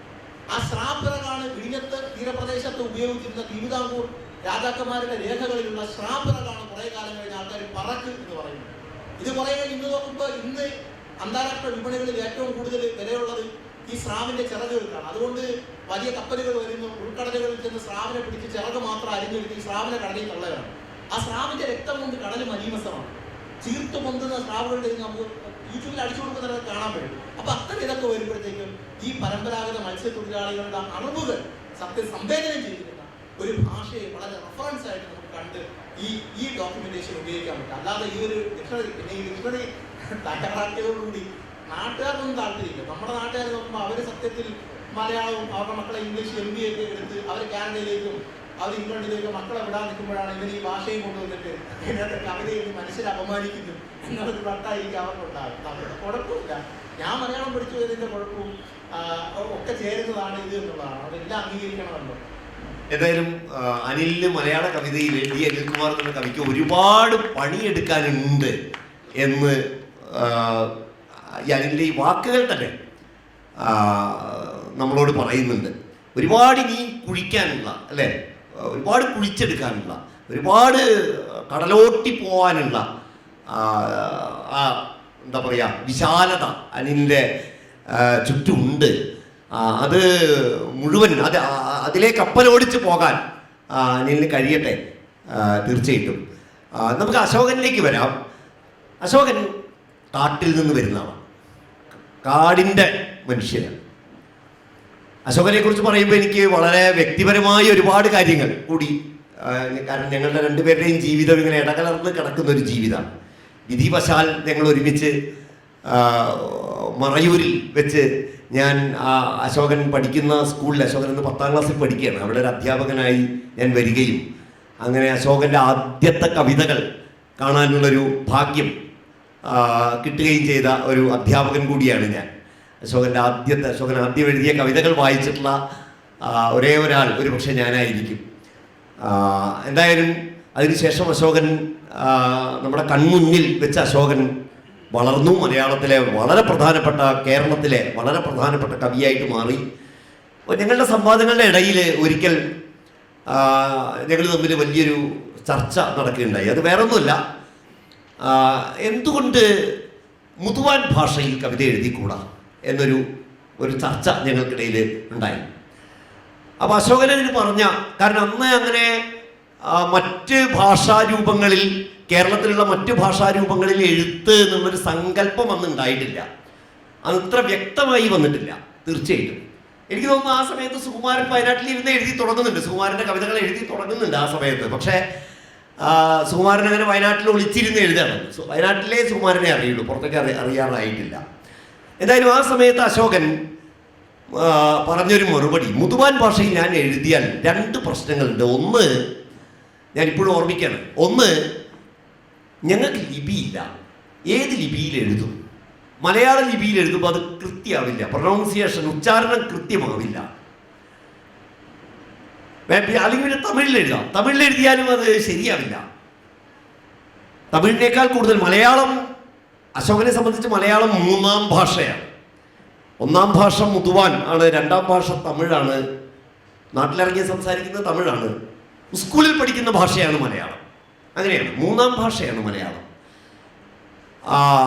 അവ സ്വന്തം മാതൃഭാഷയിൽ എഴുതാൻ എന്ത് ചെയ്യണമെന്ന് അശോകൻ, അത് ഏത് ലിപി വേണം എന്ന് വളരെ കാര്യമായി അന്വേഷിച്ചിരുന്ന അശോകനെ എനിക്ക് അറിയാം. അതേപോലെ രണ്ടാമതൊരു പ്രശ്നം അശോകൻ പറഞ്ഞത്, ഞാൻ അങ്ങനെ മുതുവാൻ ഭാഷയിൽ എഴുതിയാൽ ആരെ വായിക്കുക എന്നുള്ളൊരു ചോദ്യമാണ്. ഇത് മുതുവാൻ സമുദായത്തിൽ, മുതുവാൻ ഭാഷ സംസാരിക്കുന്നവർക്കിടയിൽ ഈ ഭാഷ ഇത് കമ്മ്യൂണിക്കേറ്റ് ചെയ്യുമോ? ഇത് മലയാളത്തിലല്ലേ, മലയാളികളല്ലേ കവിത വായിക്കുക, ആര് വായിക്കും എന്നൊരു ചോദ്യം അശോകനെ അലട്ടിയിരുന്നു തീർച്ചയായിട്ടും. എന്തായാലും അശോകൻ്റെ ആദ്യ സമാഹാരം വന്നു. പച്ച വീട് വളരെ ശ്രദ്ധിക്കപ്പെട്ടു. അതിൻ്റെ തലക്കെട്ട് തന്നെ പച്ച വീടല്ല, പച്ച വീട് ആണ്. പച്ച വീട് എന്നാണ് ഇത് ഉച്ചരിക്കേണ്ടത്. ഞാൻ ഉച്ചരിച്ചാൽ ശരിയാവില്ല, അശോകൻ തന്നെ ഉച്ചരിക്കണം. അപ്പോൾ അശോകനോട് എനിക്ക് ഈ ചർച്ചയിൽ ചോദിക്കാനുള്ള ചോദ്യം പക്ഷേ ഇതൊന്നുമല്ല. അശോകൻ എൻ്റെ കവിത ശ്രദ്ധിക്കപ്പെട്ടത് അശോകൻ മുതുവാൻ എന്ന വളരെ വ്യത്യസ്തമായൊരു ഭാഷയിൽ, കേരളത്തിലെ ആദിവാസി ഗോത്ര ഭാഷയിൽ എഴുതി എന്നതുകൊണ്ട് മാത്രമല്ല അശോകൻ വലിയ കവിയാകുന്നത്, പ്രധാനപ്പെട്ട കവിയാകുന്നത്. മറിച്ച് സൗന്ദര്യശാസ്ത്രപരവും സാംസ്കാരികവുമായ സവിശേഷതകൾ കൊണ്ടാണ്. സൗന്ദര്യപരവും സാഹിതീയവും സാംസ്കാരികവുമായ സവിശേഷതകൾ കൊണ്ടാണ്. അശോകനിലൂടെയാണ് കേരളത്തിലെ ഗോത്ര ജനതയുടെ ജീവിതവും സംസ്കാരവും ആദ്യമായി അവരുടെ മാതൃഭാഷയിൽ നമ്മുടെ കവിതയിലേക്ക് കടന്നു വരുന്നത്. ഇത് പറയുമ്പോൾ നാരായൺ എൻ്റെ മനസ്സിലുണ്ട്, നാരായണൻ്റെ കൃതികൾ തീർച്ചയായിട്ടും എൻ്റെ മനസ്സിലുണ്ട്. പക്ഷേ അദ്ദേഹം എഴുതിയത് മലയാളത്തിലാണ്, ഫിക്ഷനുമാണ്. നമ്മുടെ കവിതയിൽ, അതും ഗോത്രഭാഷയിൽ ആദ്യമായി ഗോത്ര ജനതയുടെ ജീവിതവും സംസ്കാരവും ആവിഷ്കരിച്ച എഴുത്തുകാരനാണ് അശോകൻ. എന്താണ് അശോകൻ, എങ്ങനെയാണ് ആ സാംസ്കാരിക ജീവിതത്തെ ആവിഷ്കരിക്കുമ്പോൾ അത് ബോധപൂർവമാണോ അശോകൻ ചെയ്തത്?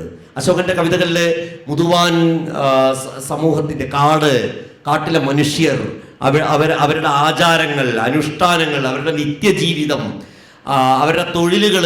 ഇപ്പോൾ മീൻ പിടിക്കുന്ന ഒരു സാരി കൊണ്ട്, ഒരു സാരിയെക്കുറിച്ച് കവിതയുണ്ട്, പൊടവ എന്നുള്ള പേരിലുള്ള കവിത.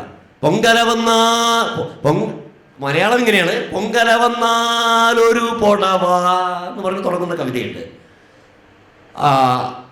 ഒരു സാരി കൊണ്ട് എന്തൊക്കെ ചെയ്യാം. മീൻ പിടിക്കാൻ സാരിയാണ്, ആ സാരി തന്നെ കിടക്കുമ്പോൾ വിരിച്ച് കിടക്കാം, അതിൻ്റെ ഒരു അറ്റം കൊണ്ട് തന്നെ പുതയ്ക്കാം, കെട്ടിത്തൂങ്ങി മരിക്കാം, അല്ലേ?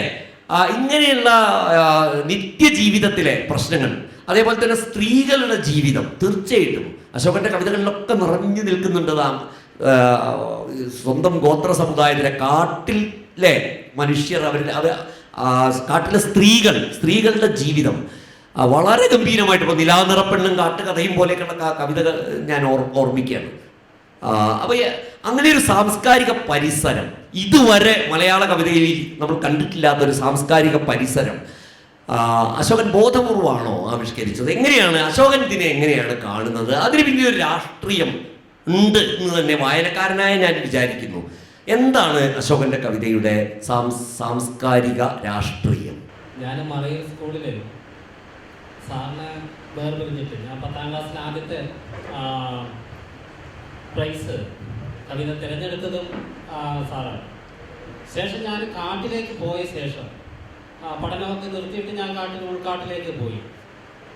അവിടെ പോയതിന് ശേഷം പൂർണ്ണമായിട്ടും ഗോത്ര ഭാഷകൾ, ഞങ്ങളുടെ ഭാഷ തന്നെയാണ് ഞങ്ങൾ സംസാരിക്കുന്നത്. എനിക്ക് മാനസികമായ ഒരു ചെറിയ വെല്ലുവിളിയൊക്കെ ഉണ്ടായപ്പോൾ ഞാൻ സാറിൻ്റെ ഫോൺ നമ്പറും വീടിൻ്റെ അഡ്രസ്സൊക്കെ ഞാൻ അത് വാങ്ങി വെച്ചിരുന്നു. ഞാനിങ്ങനെ മലയാളത്തിൽ കവിത, നിങ്ങളെ പോലെ തന്നെ മലയാളത്തിൽ കവിത എഴുതിയിട്ട് സാറിന് അയക്കും. അങ്ങനെ അയക്കുമ്പോൾ കൃത്യമായ കുറെ 2-3 വർഷങ്ങൾ മലയാള ഭാഷ ഞാൻ പഠിച്ചെടുത്തത് കൊണ്ട്, മലയാളം എൻ്റെ ഭാഷയും അല്ലാത്തത് കൊണ്ട് എനിക്ക് എഴുതി വന്നപ്പോൾ ഒരുപാട് തെറ്റുകൾ സമുദായം വരെ ചില പതികാരത്തിൽ നമുക്ക് കാണാൻ കഴിയും. വേടർ, മലവേടർ, വേട്ടുവർ, കുറവർ, അരയർ, ഇങ്ങനത്തെ സമുദായം മാത്രമാണ് അന്ന് എഴുതപ്പെട്ടതായിട്ട് നമുക്ക് ചില പതികാരത്തിലൊക്കെ നമുക്ക് കാണാൻ കഴിയും. അതിനുശേഷം എന്തുകൊണ്ട് അതിന് പങ്കിടുന്ന പളിയർ സമുദായം വന്നില്ല? അതിനുശേഷം പങ്കിടുന്ന മന്നാൻ സമുദായം എന്തുകൊണ്ട് സംഘകാല രചനകളിൽ വന്നില്ല? അതിനുശേഷം പങ്കിടുന്ന മണ്ണ് പങ്കിടുന്ന മുതുവാൻ സമുദായത്തെ എന്തുകൊണ്ട് ഒരു ചിലപ്പതികാരം പോലത്തെ ഇതിന് വന്നില്ല എന്നൊരു തോന്നൽ എനിക്കുണ്ട്. അപ്പൊ ഞങ്ങൾ ആരായിരുന്നു അന്നത്തെ പൊതുസമൂഹത്തിൽ 3000 വർഷങ്ങൾക്ക് മുമ്പും ചിലപ്പതികാരങ്ങളൊക്കെ എഴുതപ്പെട്ട കാലങ്ങളിൽ ഞങ്ങളെ എങ്ങനെ കണ്ടിരുന്നു പൊതുസമൂഹം, അന്നത്തെ പൊതുസമൂഹം എങ്ങനെ കണ്ടിരുന്നു, അവരുടെ ഭാഷകൾ എന്തായിരുന്നു, നമ്മുടേത് എന്തായിരുന്നു എന്നൊരു അന്വേഷണം ഞാൻ തന്നെ ചെയ്യേണ്ടതായിട്ട്. അപ്പൊ അങ്ങനെയാണ് ഞാൻ വായിച്ചു എടുത്തപ്പോഴാണ് അവർക്ക് അറിയാത്ത മനുഷ്യരെ അവർ ഒറ്റ വാക്കിലാണ് അന്ന് സംഘകാലത്ത് കൃതികളിൽ എഴുതിയിരുന്നത്. കാനർ എന്ന് പറയുന്ന കാട്ടിൽ താമസിക്കുന്ന മനുഷ്യർ കാനർ എന്നാണ് അടയാളപ്പെടുത്തിയിരുന്നത്. ഈ കാനർ എന്ന് പറയുന്ന ഒരൊറ്റ വാക്കില് ആ കുരിച്ചിമലയിലെ മൊത്ത ആളുകളെയും മൊത്ത സമുദായത്തെയും അവർ ഉൾക്കൊള്ളിച്ച് കണ്ടിരുന്നു. കാനർ എന്ന് പറഞ്ഞിട്ട് കണ്ടിരുന്നു. പക്ഷെ അവരുടെ വ്യത്യസ്തമായ ഇവർക്ക് ഭാഷകളുണ്ടെന്നും ഇവർക്ക് വ്യത്യസ്തമായ സംസ്കാരങ്ങളുണ്ടെന്നും അവർക്ക് ആർക്കും തന്നെ അന്നത്തെ പൊതുസമൂഹങ്ങൾക്ക് അറിഞ്ഞില്ല. അപ്പോൾ ഇവര് പൊതുസമൂഹം കൂടുതൽ ഇടപെട്ടിരുന്നില്ല, പൊതുസമൂഹത്തോട് കൂടുതൽ ഇടപെട്ടിരുന്നില്ല. പക്ഷെ അന്നത്തെ പൊതുസമൂഹത്തോട് കൂടുതൽ ഇടപെട്ട ആദിവാസികളെ എല്ലാം കൃതികളിൽ അടയാളപ്പെടുകയും ചെയ്തിട്ടുണ്ട്. പക്ഷെ ഒരുപാട് പൊതുസമൂഹത്തോട് ഇടപഴകാത്ത ആദിവാസികളെ ഒന്നും ഒരു കൃതികളിലും അടയാളപ്പെടുത്തിയിരുന്നില്ല എന്ന് കണ്ടെത്താൻ കഴിയും. അപ്പൊ ഈ കാനർ കുലത്തെ കുറിച്ചിട്ട് കൂടുതൽ അറിവുകൾ പൊതുസമൂഹത്തിലേക്ക് കിട്ടിയിട്ടില്ല, ഇന്ന് വരെ കിട്ടിയിട്ടില്ല. അതിൻ്റെ ഇടയിൽ നിന്നിട്ടാണ് ഞാൻ 2012 ശേഷമൊക്കെ നമ്മുടെ സമുദായത്തെ, നമ്മുടെ ഭാഷയെ, നമ്മുടെ മൊഴികളെയൊക്കെ നമ്മൾ എഴുതണം എന്നൊരു തോന്നൽ എനിക്കുണ്ടാവും. അപ്പോൾ അങ്ങനെയാണ് പട്ടാമ്പി കോളേജിൽ 16 അങ്ങനെ ഒരു ആദ്യത്തെ കവിത വരികയും പിന്നീടുള്ള എൻ്റെ ഭാഷയിൽ 4 ഭാഷകൾ ഉണ്ട്. എൻ്റെ ഭാഷയിൽ തന്നെ മുതുവാൻ ഭാഷയിൽ 4 ഭാഷകൾ ഉണ്ടെന്ന് അതിനുശേഷമാണ് ഞാൻ അറിയുന്നത്. 4 ദിക്കുകളിൽ 4 മുതുവാൻ ഭാഷ. പക്ഷെ ഒരു ഭാഷയ്ക്കുള്ളിൽ പല സമുദായങ്ങളുണ്ട്. പക്ഷെ അവരെല്ലാം ഒന്നുകൂട്ടുന്നത്, പല സമുദായങ്ങളെയും ഒന്നുകൂട്ടുന്നത് ഭാഷയാണ്. അതുപോലെ തന്നെ ചെറിയ ഒരു ഗോത്രത്തിൻ്റെ ഉള്ളിൽ തന്നെ അവരെ 120ഓളം ഉപഗോത്രങ്ങളെയും ഒന്നിപ്പിക്കുന്നത് ഈ ഭാഷയാണ്. ഈ 4 ഭാഷ സംസാരിക്കുന്ന മനുഷ്യരെയെല്ലാം ഒന്നുകൂട്ടുന്നത് ഈ പൊതുഭാഷ പോലെ സംസാരിക്കുന്ന ഈ ഭാഷയാണെന്ന് അതിൻ്റെ ഉള്ളിൽ തന്നെ വലിയ വൈവിധ്യമാർന്ന വലിയ പ്രശ്നങ്ങളുണ്ട്. അത്തരം അന്വേഷണങ്ങളിൽ എഴുത്തുകളിലുമാണ് ഞാനിപ്പോൾ പോയിക്കൊണ്ടിരിക്കുന്നത്. കവിത എഴുത്ത് കുറച്ച് കുറഞ്ഞിട്ടുണ്ട്. ഇത്തരം അന്വേഷണങ്ങളിലേക്ക് പോകുമ്പോൾ കവിത എഴുത്ത് കുറച്ച് പുറകോട്ട് പോകുന്നത് വേറൊരു പ്രശ്നമാണ്. എന്തായാലും താൻ ആവിഷ്കരിക്കുന്നത് തന്നിൽ മാത്രം പുറമേക്ക് കാണുന്ന ഒന്നിനെ അല്ല. തൻ്റെ കവിതയിലൂടെ എന്താണോ പുറമേക്ക് വരുന്നത്, തെളിഞ്ഞു വരുന്നത്, അതിന് ഒരുപാട് ആഴങ്ങളിലേക്ക് വേരുണ്ട് എന്നാണ് അശോകൻ ഈ പറഞ്ഞതിനർത്ഥം എന്ന് ഞാൻ വിചാരിക്കുന്നു. ഒരുപക്ഷെ വളരെ പിന്നിലേക്ക് ഒരു നമ്മുടെ എന്താ പറയാ തമിഴ് സാഹിത്യത്തിൻ്റെയൊക്കെ സംഘകാല സംസ്കൃതിയിലേക്ക് വരെ വേരോടിയിട്ടുള്ള ഒരു സാഹിത്യ പാരമ്പര്യത്തിന്റെ ഒരുപക്ഷെ ഇടക്കാലത്ത് എപ്പോഴോ മലയാളത്തിന് നഷ്ടപ്പെട്ടു പോയ, മുറിഞ്ഞു പോയ ഒരു കണ്ണി അശോകനിൽ വീണ്ടും തളച്ചു വരികയാണ് എന്ന് ഞാൻ വിചാരിക്കുന്നു. കാരണം സംഘകാല കവിതയുടെയൊക്കെ ഒരു കണ്ണി പിന്നീട് ഈ സംസ്കൃതത്തിന്റെ അധിനിവേശത്തോട് കൂടിയിട്ട്, സംസ്കൃത പാരമ്പര്യങ്ങളുടെ അധിനിവേശത്തോട് കൂടിയിട്ട് ചില കണ്ണികൾ മലയാള കവിതയിൽ നിന്ന് മുറിഞ്ഞു പോയിട്ടുണ്ട്. തീർച്ചയായിട്ടും ആ ദ്രാവിഡ തനിമയുടെ ആ കണ്ണികൾ ആണ് അശോകന്റെ കവിതകളിൽ വീണ്ടും തളച്ചു വരുന്നത് എന്ന് ആ അശോകന്റെ കവിതകൾ വായിക്കുമ്പോൾ നമുക്ക് തോന്നാറുണ്ട്. അത് തന്നെയാണ് അതിന്റെ രാഷ്ട്രീയം എന്നാണ് അശോകൻ ഇപ്പൊ സംസാരിച്ചതിന്റെ പൊരുൾ എന്ന് ഞാൻ വിചാരിക്കുന്നു. എന്തായാലും ശരി, നമുക്ക് ഇനി നമ്മൾ പോകുന്നത് ഈ കേരളത്തിൽ ഇരുന്നു കൊണ്ട് മലയാളം അല്ലാത്ത മാതൃഭാഷകളിൽ എഴുതുമ്പോൾ കേരളത്തിൽ ജീവിച്ചുകൊണ്ട് മലയാളമല്ലാത്ത മാതൃഭാഷകളിൽ എഴുതുമ്പോൾ എങ്ങനെയൊക്കെ ഭാഷ ഉപയോഗിക്കാം? ഒരു കവിക്കൊരു തനത് മൊഴിയുണ്ടാവും. ഒരു ഭാഷയ്ക്ക് ചില മൊഴി അടയാളങ്ങളുണ്ട്. അതിൽ തന്നെ ആ ഭാഷയിൽ പണിയുന്ന ഓരോ കവിക്കും ഓരോ തനത് മൊഴിയുണ്ട്. സുകുമാരൻ ചാലികത്ത റാവുള ഭാഷയിൽ എഴുതുന്ന കവിയാണ്. ഒരുപക്ഷെ അശോകൻ, ഞാൻ നേരത്തെ സൂചിപ്പിച്ചു, അശോകൻ മുതുവാൻ ഭാഷയിൽ ഇടുക്കിയിൽ ഇരുന്ന് കവിത എഴുതുന്ന സമയത്ത് തന്നെ വയനാട്ടിലിരുന്ന് റാവുള ഭാഷയിൽ എഴുതി തുടങ്ങിയ ആളാണ് സുകുമാരൻ ചാലികത്ത.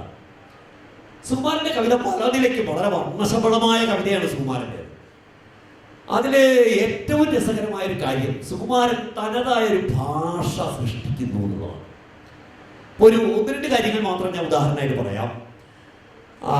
സുകുമാരന്റെ കവിതകളിൽ ഈ ജീവജാലങ്ങളുടെ വലിയൊരു ലോകമുണ്ട്. സസ്യലതാദികളുടെയും ജീവജാലങ്ങളുടെയും വലിയൊരു ലോകം. കാട്ടില് കാണുന്ന ഓരോ പക്ഷിയെയും, ഓരോ മൃഗത്തെയും, ഓരോ മനുഷ്യനെയും, ഓരോ മനുഷ്യനോടും ഒപ്പം ഓരോ പക്ഷിയെയും, ഓരോ മൃഗത്തെയും, ഓരോ മരത്തെയും, ഓരോ ഇലയെയും സുകുമാരൻ ജീവനോടെ കവിതയിലേക്ക് കൊണ്ടുവരുന്നുണ്ട്. സുകുമാരന്റെ കവിത നിറയെ ജന്തുക്കളുടെ ശബ്ദങ്ങൾ കൊണ്ട് നിറഞ്ഞിരിക്കുന്നുണ്ട്. പക്ഷികളുടെ ചിറകടിയൊച്ചകൾ, കൂവലുകൾ, മൃഗങ്ങളുടെ അലർച്ചകൾ, ഓരികൾ, ഇതൊക്കെ സുകുമാരന്റെ കവിതയിൽ നിറഞ്ഞു നിൽക്കുന്നുണ്ട്. സുകുമാരനൊക്കെ അതുകൊണ്ട് തന്നെ സുകുമാരന്റെ കവിത എഴുത്തുപോലെ തന്നെ പ്രധാനമാണ് സുകുമാരന്റെ പെർഫോമൻസ് എന്ന് നമുക്കറിയാം. കാരണം പെർഫോം ചെയ്യുമ്പോഴേ അത് മുഴുവൻ നമുക്ക് അനുഭവിക്കാൻ കഴിയുള്ളൂ. സുകുമാരൻ എല്ലാം രംഗത്ത് അവതരിപ്പിക്കുകയും ചെയ്യാറുണ്ട്. അതേപോലെ തന്നെ കാട്ടിലെ മനുഷ്യരുടെ കൂവൽ ഭാഷ. സുകുമാരന്റെ അവസാനം ഇറങ്ങിയ കവിതയിൽ ആലോചന വളവ് എന്നുള്ള കവിത എനിക്ക് വളരെ പ്രിയം തോന്നിയ ഒരു കവിതയാണ്.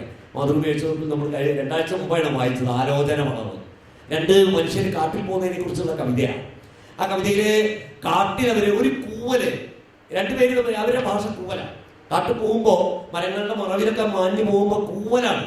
ഒരു കൂവലിനെ ചെത്തിക്കുറിപ്പിച്ച് അങ്ങോട്ട് കൊടുത്തു, മറ്റേ കൂവലിനെ ചെത്തിക്കുറിപ്പിച്ച് ഇങ്ങോട്ട് കൊടുത്തു. ഇത് പറയുമ്പോൾ എനിക്ക് വേറെ കാര്യം ഓർമ്മ വരികയാണ്. നമ്മുടെ ഷീനപ്പ ഹെഗ്ഡെ എഴുതിയ, മാഷ് പരിഭാഷപ്പെടുത്തിയ എന്താണ്, കള്ളം കൊണ്ടുപോയി, കഥയുടെ പേരെനിക്ക് പെട്ടെന്ന് ഓർമ്മ വരില്ല. കള്ളങ്ങൾ കൊണ്ടുപോയി കളയുന്നതിനെ കുറിച്ച് ഉള്ളൊരു കഥയുണ്ട്.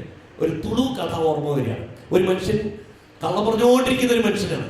അപ്പൊ അയാളുടെ വീട്ടുകാരുടെ ശല്യം, വീട്ടുകാരൊക്കെ അയാളെ കള്ളനായി ഉത്തരവിട്ടു. അങ്ങനെ അമ്മാവന്റെ ചീത്ത കെട്ട് സഹിക്ക വയ്യാതെ രാവിലെ വൈകുന്നേരം വരെ കളവ് പറഞ്ഞുകൊണ്ടേയിരിക്കും, നുണക്കഥകൾ. അപ്പൊ ഇനി കളവ് പറയേണ്ട തീരുമാനിച്ചു. തന്റെ ഉള്ളിലുള്ള കളവ് മുഴുവൻ കളയാൻ തീരുമാനിക്കുകയാണ് ഒരു മനുഷ്യൻ. അങ്ങനെ പോയി പുഴയ്ക്കക്കരെ പോയിട്ട് തുളഞ്ഞു പോയി, പുഴ നീന്തി കിടന്ന് അക്കരെ കിടന്ന് തന്റെ ഉള്ളിലുള്ള കള്ളം മുഴുവൻ അവിടെ കൊണ്ടുപോയി കളഞ്ഞ് തിരിച്ചു വരിക.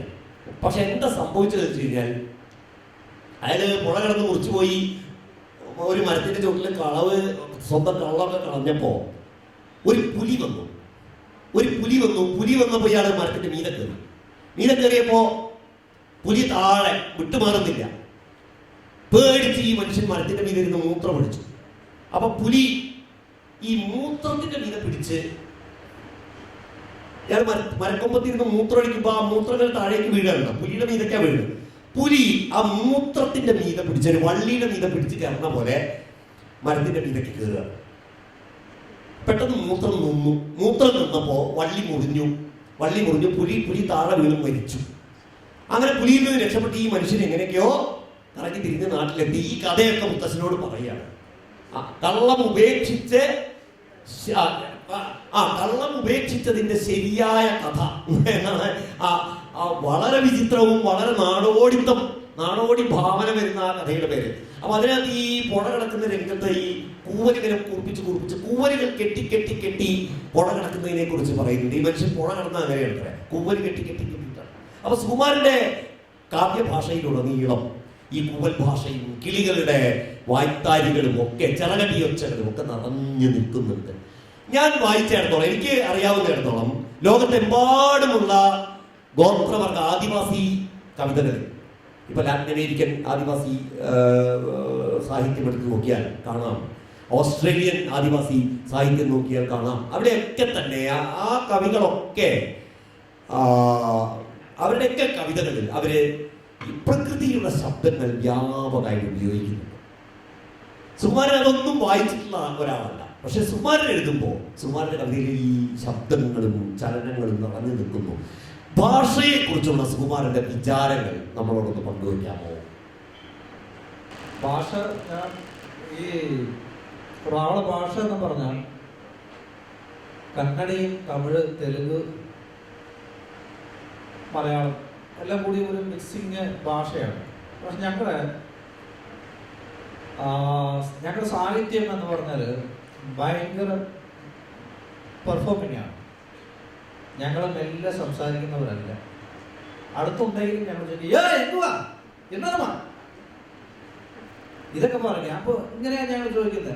ഇപ്പൊ പിള്ളേരൊക്കെ പിള്ളേർ വാതണം അത് കാറ്റിക്കൂടി വാ, ഇങ്ങനെയൊക്കെ ഞങ്ങളുടെ ശബ്ദത്തിനെ കുറിച്ച് ഭയങ്കര ഗാംഭീര്യമുള്ള, ഞങ്ങൾ സ്ത്രീയായും പുരുഷനായും കുഞ്ഞുങ്ങളായും ഇപ്പോഴും വീട്ടിൽ ഇങ്ങനെയൊക്കെ ശബ്ദം. അപ്പോൾ ഇങ്ങനെ സംസാരിക്കുമ്പോൾ ഈ പുറത്തുള്ള ആൾക്കാരൊക്കെ ചിലപ്പോൾ ഈ ആദിവാസി അല്ലാത്ത മറ്റു വിഭാഗങ്ങൾ അവരൊക്കെ വിചാരിക്കുമ്പോൾ ആദിവാസി അവൻ പഴക്കണം എന്ത് വെച്ചാലും അവർ ആരുടെ സംസാരിക്കുന്നു, ആ കുട്ടീനെ ഇപ്പം തല്ലാൻ പോകും പോയി എന്ന രീതിയിലായിരിക്കും ഇവരുടെ വിചാരം. പക്ഷെ ഞങ്ങളുടെ ആ അത്രയും വലിയ ശബ്ദം എന്ന് വെച്ചാൽ ഞങ്ങൾ ആ ശബ്ദത്തെ ഒച്ചയിലുള്ള ശബ്ദം സ്നേഹം സംഭാഷണമാണ്. എന്ത് പാത്രമാ എന്ന് പറഞ്ഞ അതൊരു സ്നേഹമാണ്. അത് പ്രത്യേകമായിട്ട് പിന്നെ വിളിക്കുന്ന ആൾക്ക് അറിയാം, അത് കേൾക്കുന്ന ആ കുട്ടിക്ക് അറിയാം, അല്ലെങ്കിൽ വലിയ മുതിർന്ന ആൾക്കാർക്ക് അറിയാം. അത് സ്നേഹമായിട്ട് കാര്യം അവരുടെ ആ ജീവികളിൽ അത് സഞ്ചരിക്കുന്നുണ്ട്. മറ്റുള്ളവരുടെ വിചാരം അത് വഴക്കാണ്. ഞാൻ ഒരുപാട് അങ്ങനെ കേട്ടിട്ടുണ്ട്. അപ്പോൾ ഇവിടെ ഈ ശബ്ദങ്ങളൊക്കെ കൂട്ടി വെച്ചിട്ടാണ് ഞാൻ പൊതുവെ അതെനിക്ക് തോന്നിയത് കവിത ഒരുപാട് കൂടുതലായിട്ട് സ്വയം പഠിക്കാൻ തുടങ്ങിയപ്പോൾ പിന്നെ നമ്മളിങ്ങനെയല്ല വേണ്ടത്. നമ്മൾ ഈ ഓരോ ചടങ്ങുകളൊക്കെ ചെയ്യുന്നിടത്ത് പാട്ടൊക്കെ പാടുന്നത് ഭയങ്കര ഒച്ചയാണ്. ആ പാട്ട് പാടുന്നതിൻ്റെ ഇടയിൽ ചിലപ്പോൾ പെൺകുട്ടികൾ വന്ന് ഈ പാസരക്കിലേക്ക് ജിലും ജിലും എന്നൊക്കെ ഇങ്ങനെ ഓരോ ഇതാക്കും. ഓരോ കഥ പറയുമ്പോൾ പിന്നെ മൂടിക്കൊണ്ട് വരും. അപ്പോൾ മൂടിക്കൊണ്ട് ഇപ്പോൾ ഞാൻ പിന്നെ ആനയുടെ ഒരു കവിത എഴുതി. ആന കാട്ടിലെ ഒരു കല്യാണം. ആ കല്യാണത്തിൽ ആന സദ്യ വിളമ്പുന്നതാണ്. അപ്പം അതിൽ ട്രൈബൽ രസകരമായ ഒരു ശബ്ദമുണ്ട്. ഈ ആന അവിടുത്തെ സദ്യക്കാരനാണ്. സദ്യ അവനെ ഏൽപ്പിച്ചേക്കോ കല്യാണം പിന്നെ സദ്യ. അപ്പം എന്തൊക്കെ ആന ചോറ് പറയാം, ഓടി വരുന്നവർ ഓടിക്കൊടുക്കാം, കുത്താൻ വരുന്നവർ കുത്തി കൊടുക്കാം. ഇങ്ങനെ ഈ ആന തമാശ വേണം പറയുക. ഇത്രയും പേര് കൊണ്ടു വെച്ച ഈ സദ്യയൊക്കെ ഒരുക്കി കൊടുക്കാൻ വരുന്നവർ കൊടുക്കാം. അപ്പൊ ഈ തിന്നാൻ വേണ്ടി പോകുന്ന മനുഷ്യരാണ്. ഈ മനുഷ്യത്തെ ഒളിച്ച് ആ ഭീകരജീവിയല്ലേ ഈ അടുത്തേക്ക്. അപ്പൊ ആന ഇങ്ങനെ പറയാം, തൊട്ടവന് തൊട്ട് കൊടുക്കാം. ഇങ്ങനെ പറഞ്ഞുകൊണ്ടിരിക്കും. ഇവനത് കേൾക്കും. അതാ തൊട്ടവനെ തൊട്ട് കൊടുക്കാം. ഇത്ര വലിയ കൊമ്പ് വെച്ചാണോ ഇതൊക്കെ സംസാരിക്കുന്നത്? ഓടിയവൻ ഓടി കൊടുക്കാം, കുത്തിയവൻ കുത്തി കൊടുക്കാം. ഈ ചോറ് കാപ്പി ഇവരുടെ വിചാരം ഇവർ കൊണ്ടുകളയുന്നതാണ്.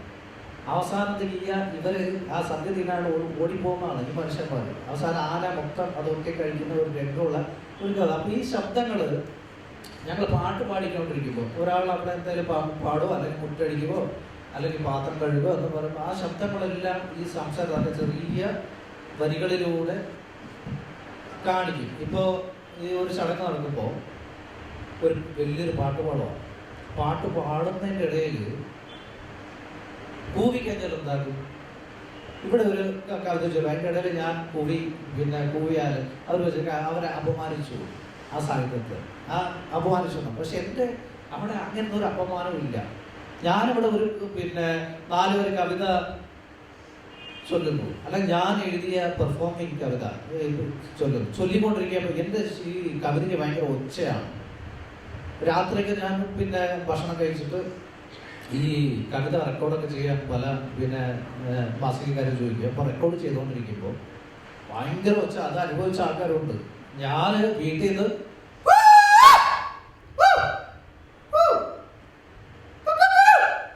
ഇതൊക്കെ ഇങ്ങനെ റെക്കോർഡ് ചെയ്തുകൊണ്ടിരിക്കുന്ന സമയത്ത് അടുത്തുള്ള ആൾക്കാരെല്ലാം അവിടുന്ന് ഇവിടുന്ന് ഒക്കെ പോകും.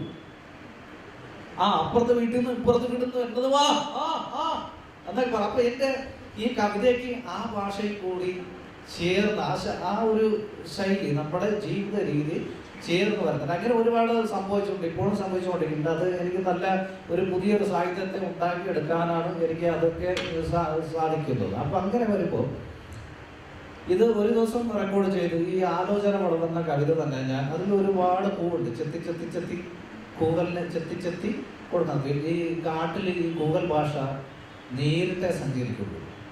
നേരിട്ട് ഒരു കൂവി കഴിഞ്ഞാൽ തരംഗമായിട്ട് ഇങ്ങനെ പോകും. ഇങ്ങനെ അങ്ങനെ തരംഗമായിട്ട് ഇങ്ങനെ പോകും. പോകുമ്പോൾ ഒരു 500-600 മീറ്റർ അപ്പുറത്തുള്ള ഒരാളെ കണ്ടിട്ടാണ്.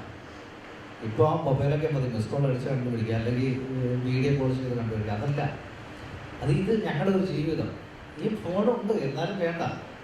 അങ്ങനെ അത് ശരിക്കുള്ള അനുഭവമാണ്. കാരണം ഒരാളെ കണ്ടെത്താൻ വേണ്ടിയിട്ട് ആദ്യം ഒരു വലിയ പൂവത് പോയിട്ട് അപ്പുറത്തുള്ള ആൾ പോലും അദ്ദേഹം അതേപോലെ വലിയ കൂവൽ. അപ്പോൾ വലിയ കൂവലാവുമ്പോൾ എന്താക്കും, ഞാൻ കുറച്ച് ദൂരെയാണ്.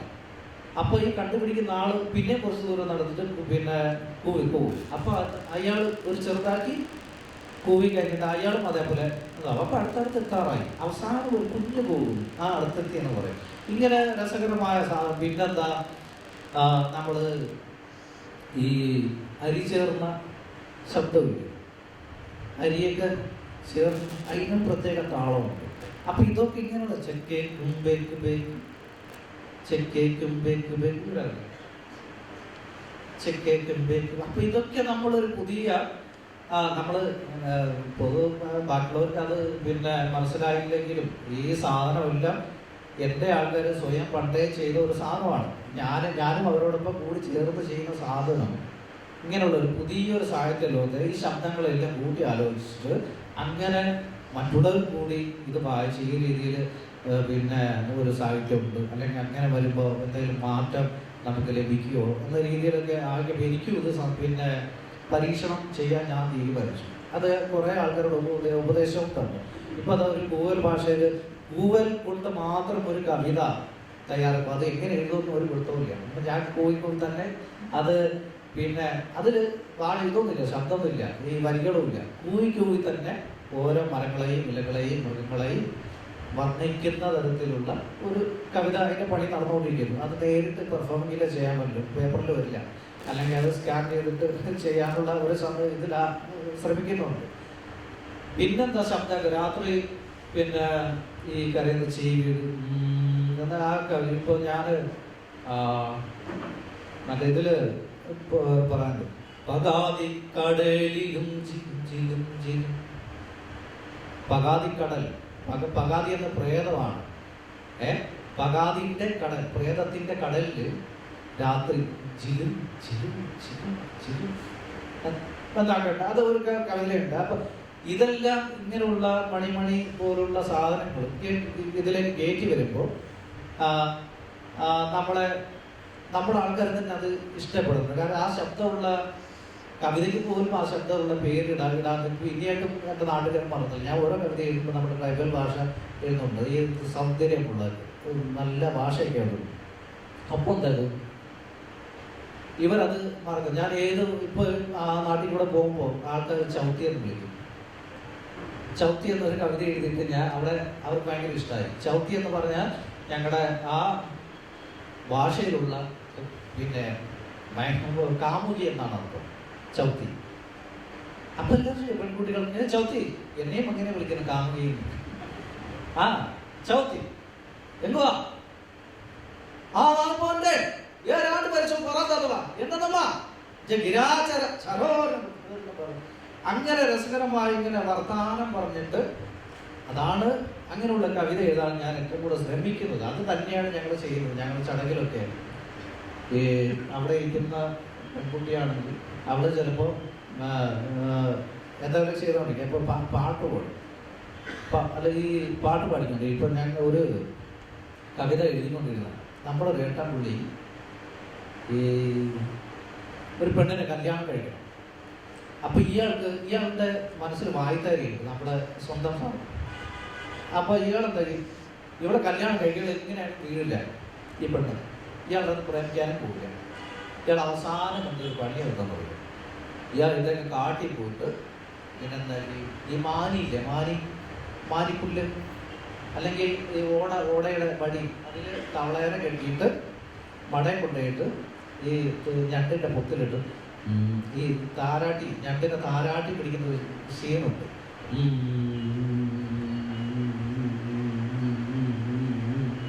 എന്താ പറഞ്ഞ ഇങ്ങനെ താരാട്ടി ഈ ഞണ്ടിനെ കൊണ്ട് പിടിക്കും. പിടിച്ചിട്ട് 3-4 ഞണ്ട് എടുത്തിട്ട് സഞ്ചിയിലിട്ട് മറ്റേ ചെറിയ കുരിക്കുണ്ട്. അപ്പൊ അതിലിട്ടിട്ട് ഇദ്ദേഹം എന്താക്കി ആ കാട്ടിൽ കുറച്ച് ചപ്പ് പറിച്ചു. ചപ്പ് പറിക്കുമ്പോൾ ഈ ചപ്പ് ഇങ്ങനെ ഊരി പറിക്കുന്നതല്ല, നുള്ളി പറിക്കുന്നു. അതും കൊണ്ടുപോയിട്ട് എന്താക്കി ഡാഡി എന്ന് പറഞ്ഞിട്ട് ഇവ കൊടുത്തിട്ട് ഞാൻ കുറച്ച് ചപ്പ് കൊണ്ടുവന്നിട്ടുണ്ട്, പിന്നെ നീ ഒന്ന് ഇതൊന്ന് വൃത്തിയാക്കാൻ പറയും. 2 പേര് ഇത് ചപ്പെല്ലാം വൃത്തിയാക്കിയിട്ട് അവസാനം വൃത്തിയാക്കിയപ്പോൾ ഇവളെ കൂട്ടിട്ടായിരുന്നു വീട്ടിൽ പോയി. അങ്ങനെ പ്രണയമായി കല്യാണം കഴിഞ്ഞു. പിന്നെ 3-4 കൊല്ലം കഴിഞ്ഞപ്പോൾ 2 കുട്ടികളെ 3 കുട്ടികളെ സ്വന്തമായി ജീവിച്ചു. അപ്പൊ ഈ ചപ്പ് അവര് ഇതാക്കൊണ്ടിരിക്കുമ്പോൾ ഇയാള് രണ്ടാള് നല്ല രസത്തിൽ പ്രണയം കഴിയുന്നവരാണ് പാട്ടിലൂടെ, മൂളിപ്പാട്ടിലൂടെ. പിന്നെ മൂളിപ്പാട്ടിൽ അവർ പറയാ ഇനിയാണെന്ന് ചെയ്യുക നമുക്കിട്ട് പോയി കാണിച്ച് കേളമ്മ ജപ്പ് ഓടി വരുമ്പോൾ അത്ര വലിയ തൊണ്ടെടുത്തോണം ചെറിയ കുഞ്ഞു ശബ്ദത്തിലൊക്കെ കേൾക്കും. അപ്പൊ അങ്ങനെയുള്ള രസകരമായ ഗോത്ര സാഹിത്യങ്ങൾ അല്ല നമ്മുടെ കവിതകൾ ഇനിയും പുറത്തു വരാനുണ്ട്.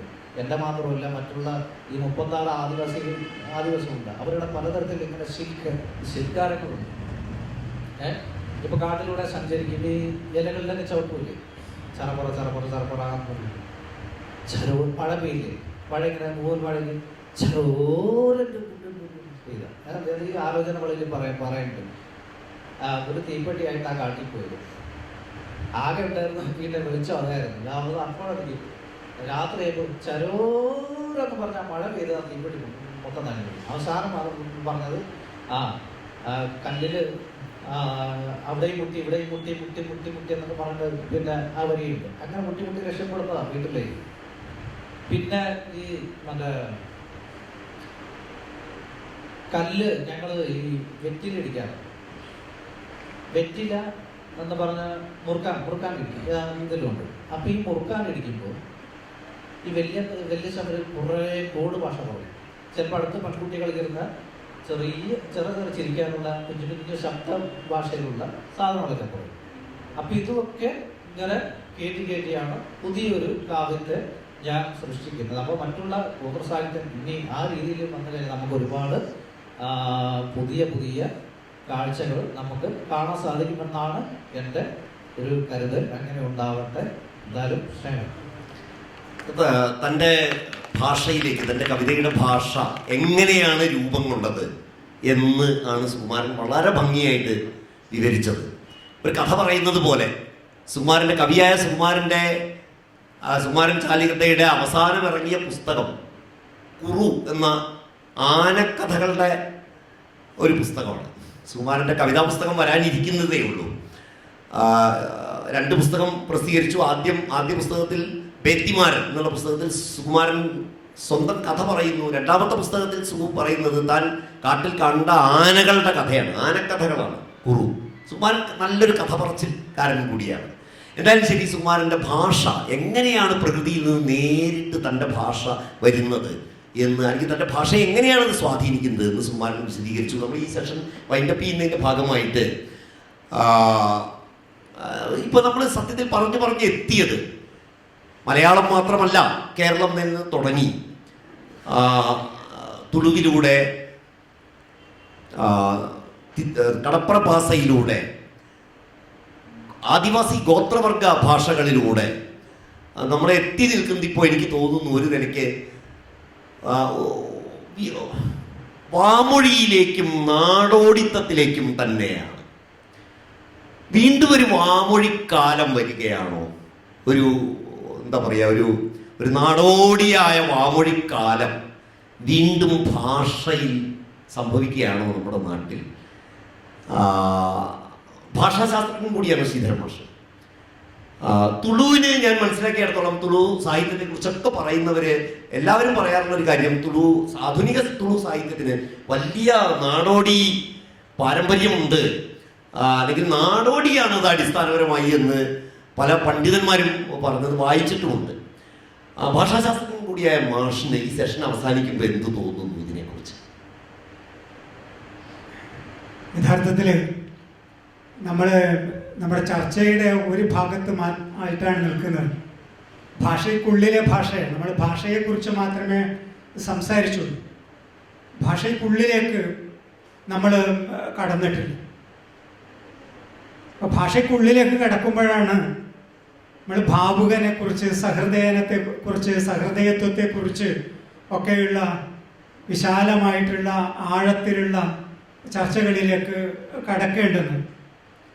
പക്ഷെ ഇത് കാവ്യ ഭാഷയെക്കുറിച്ചുള്ളൊരു ഡിസ്കഷൻ മാത്രമായിട്ട് ഇവിടെ മാറരുത്. ഇവിടെ രാമൻ സൂചിപ്പിച്ചൊരു കാര്യം വളരെ പ്രസക്തമാണ്. നമ്മുടെ നാടോടി വിചാരങ്ങളിലേക്ക്, നമ്മുടെ ശൈലിയിൽ, പഴയ ശൈലീ ഭേദങ്ങളിലേക്ക് ഒക്കെ തിരിച്ചു പോയിക്കൊണ്ടിരിക്കുകയാണ്. അതിനെ തിരിച്ചു പിടിച്ചാൽ മാത്രമേ ഞാൻ നേരത്തെ പറഞ്ഞ് അവസാനിപ്പിച്ച ഒരു കാര്യമുണ്ട്, നമ്മുടെ ബഹുസ്വരതയെ നിലനിർത്തുവാൻ വേണ്ടി സാധിക്കുകയുള്ളൂ. അപ്പോൾ യഥാർത്ഥത്തിൽ ഈ ചർച്ച പോകേണ്ടുന്നത് നമ്മുടെ സംസാര ഭാഷയിലേക്കാണ്, നമ്മുടെ കാവ്യഭാഷയിലേക്കാണ്, നമ്മുടെ പത്രഭാഷയിലേക്കാണ്.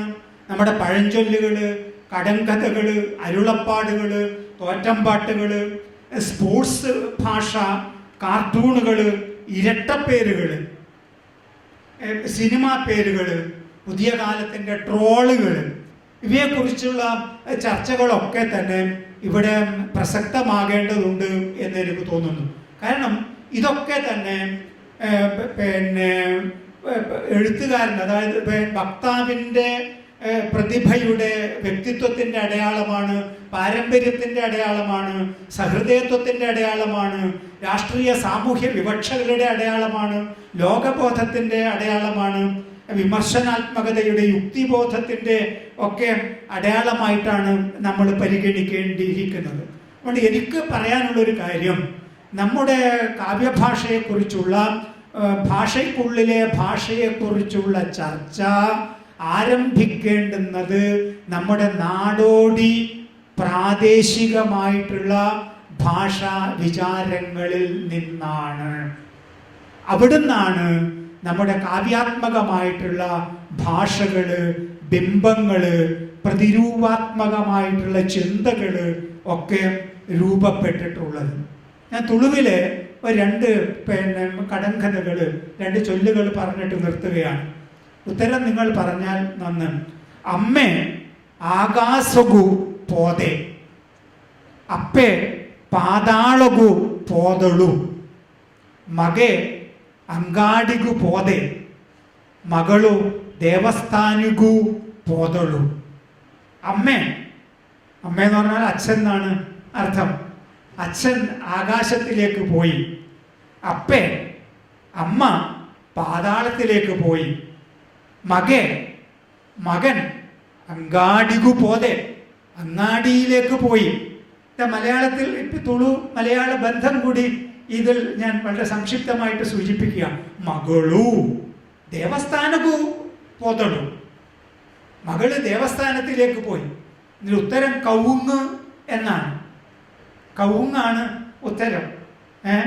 അച്ഛൻ ആകാശത്തിലേക്ക് പോയി, അമ്മ പാതാളത്തിലേക്ക് പോയി, മകൻ അങ്ങാടിയിലേക്ക് പോയി. അടക്ക. മകളു പൂക്കുല, ദേവസ്ഥാനികു പോതളു. ഇത് കേവലമായിട്ടുള്ള ഒരു കടങ്കഥയല്ല. തുളുനാടിൻ്റെ കാർഷിക സംസ്കൃതി, അവിടെയുള്ള കുടുംബ ബന്ധങ്ങൾ ഒക്കെ ഇതിൽ സൂചിതമാകുന്നുണ്ട്. മറ്റൊന്ന് നോക്കണം. സന്യാസിന നമ്പുതു ബൊണ്യ തരക്ക് പൂരും. സന്യാസിയെ നമ്പിയാൽ തലയിൽ വെണ്ണീര് വീഴും എന്ന് പറഞ്ഞാല് സന്യാസി നമ്മളെ അനുഗ്രഹിക്കും. പക്ഷേ സന്യാസിത ഉർഡുണ്ട മെയ് മാത ബുണ്യ, സന്യാസിയുമായിട്ട് ശണ്ഠ കൂടിയാല് ശരീരം മുഴുവൻ വെണ്ണീരായിരിക്കും എന്ന് പറഞ്ഞാൽ അവന് ചാമ്പലാക്കി കളയും എന്നാണ് അർത്ഥം. ഇത് നോക്കണം. കൊണ്ടുകു പുനിത ബല, കൊണ്ടുകു കണ്ടകു എന്നാണ്. കണ്ടം, വയല്. കണ്ടത്തിന് പുണിത ബലം, കണ്ടത്തിന് വരമ്പ് ബലം, പൊണ്ണുകു തമരി ബലം, പൊണ്ണുകിന് അമ്മ വീട് ബലം. ഞാൻ നിർത്തുകയാണ്. ഏറ്റവും പുതിയ കാലത്ത് ഞാൻ 2023 ഉപദേശം എന്ന് പറഞ്ഞിട്ടൊരു കഥ, ഉപദേശം 2023 എന്ന് പറഞ്ഞിട്ടൊരു കഥ വായിച്ചിരുന്നു. ഈ കഥയിൽ പറയുന്ന കാര്യം എന്താ അറിയോ? മകള് തൻ്റെ അമ്മയോട് പറയും, മകളുടെ മകളാ കല്യാണം കഴിച്ചിട്ട് ഭർത്താവിൻ്റെ വീട്ടിലേക്ക് അയക്കുകയാണ്. അപ്പോൾ കാറിൽ കയറുമ്പോൾ മുത്തശ്ശി പോയിട്ട് പറയാം, മോളെ അവിടെ എന്തെങ്കിലും പ്രശ്നം ഉണ്ടാവുമ്പോൾ അവിടുന്ന് നേരെ ടാക്സി പിടിച്ചിട്ട് ഇങ്ങോട്ടേക്ക് വന്നേക്കണം. അപ്പം അമ്മ മോൾ അമ്മയോട് ചോദിക്കുക, അമ്മ ഞാൻ പണ്ട് കല്യാണം കഴിഞ്ഞ് പോകുമ്പോൾ നിങ്ങൾ ഇങ്ങനെയല്ലല്ലോ പറഞ്ഞു, എന്ത് കഷ്ടപ്പാടുണ്ടായാലും നീ അവിടെ എങ്ങനെയെങ്കിലും പിടിച്ചു നിൽക്കണം മോളെ എന്നാണ്. ഇപ്പൊ കാലം മാറുമ്പം ഒരേ ആള് തന്നെ ഒരു സ്ത്രീ തൻ്റെ മകൾക്കും തൻ്റെ പേരക്കുട്ടിക്കും നൽകുന്ന ഉപദേശത്തിന്റെ ഒരു കാലവ്യത്യാസം നോക്കണം. ഇതാ ഇവിടെ പറയുന്ന എന്താ? പൊണ്ണുകു അമ്മ വീട് ബലം, ഭർത്താവിന്റെ വീടല്ല. അങ്ങനെ പുതിയ കാലഘട്ടവുമായിട്ട് ചേർത്ത് വായിക്കാൻ പറ്റുന്ന എത്രയോ കടങ്കഥകള്, പഴഞ്ചൊല്ലുകള് ഒക്കെ നമ്മുടെ നാട്ടില് ഉണ്ട് എന്നുള്ളതാണ്. അപ്പൊ ഇങ്ങനെ 2 ഉദാഹരണം കൂടി പറഞ്ഞിട്ട് ഞാൻ നിർത്തുകയാണ്. ആരാൻ്റെ അമ്മ കല്ലിടിക്കും, അവനോൻ്റെ അമ്മക്ക് നെല്ലും ഇടിക്കൂല. മലയാളിയുടെ ഒരു പൊതു സ്വഭാവം. ഇപ്പം നമ്മുടെ നാട്ടിൽ ഒരു പണി എടുക്കൂല. ദുബായിൽ പോയാലും പണി, അന്യനാട്ടിൽ പോയി കഴിഞ്ഞാൽ മലയാളി എത്ര വേണമെങ്കിലും അധ്വാനിക്കും. തോട്ടത്തിൽ അമ്മയ്ക്ക് തോളോളം വള. ഇത് കടങ്കഥയാണ്. കവുങ്ങാവാം, തെങ്ങാവാം, ഒരു പ്രാദേശിക ഭേദത്തിനനുസരിച്ച്. പുതിയ കാലത്ത് രൂപപ്പെടുന്ന ചൊല്ലുകളുണ്ട്. ഇപ്പൊ ഒഴുകുന്ന സംഖ്യ ഏത്? കുട്ടികൾക്കെല്ലാം അറിയാം. ഒഴുകുന്ന സംഖ്യ 6. ടയറില്ലാത്ത കാർ ഏതാണ്? മഴക്കാറ്. അല്ലേ? അപ്പം തിന്നാ മതിയോ? പോരാ. കുഴി എണ്ണണോ എന്നുള്ളതിന് പകരം വരുന്നുണ്ട് മൗസ് ഉന്തിയാ പോരെ, കീബോർഡ് എണ്ണണോ എന്ന് പുതിയ കാലത്ത് വരുന്നത് ഇതുകൊണ്ടാണ്. ഇതാ പത്രഭാഷ ഒറ്റ മിനിറ്റോട്ട് നിർത്തിയ ഇന്ത്യയുടെ ആവനാഴി ഒഴിഞ്ഞു. സ്പോർട്സ് പേജിൽ വരുന്ന വാർത്തകളെയാണ്. കാകദൃഷ്ടി, അഭിമാനം തോക്കിൻ കുഴലിലൂടെ. അഭിനവ് ബിന്ദ്രക്ക് സമ്മാനം കിട്ടിയ സന്ദർഭത്തിൽ, മെഡൽ കിട്ടിയ സമയത്ത് വന്ന വാർത്തയാണ്. ഇതാ ബിന്ദ്രയെ ചതിക്കാൻ തോക്കിൽ കൃത്രിമം, ചന്തു ആരെന്നറിയില്ല. അഖിലേന്ത്യാ നിരാശ, അത്യുന്നതങ്ങളിൽ മഹത്വം. പോൾ വാൾട്ടിൽ സമ്മാനം നേടിയ സമയത്ത് വരുന്ന വാർത്തയാണിത്. അപ്പൊ ഇതൊന്നും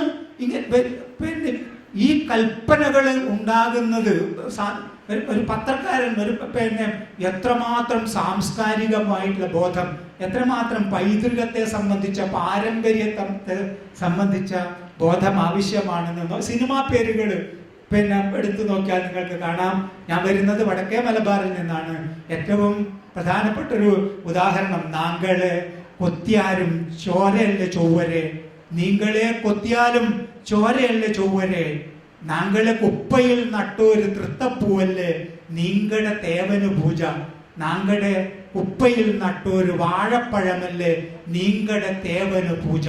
ഈ തോറ്റം പാട്ടിൽ ഉള്ളടങ്ങിയിട്ടുള്ള പ്രതിരോധാത്മക വീര്യം നമുക്ക് ഏത് കവിതയിലാണ് കാണാൻ സാധിക്കുക?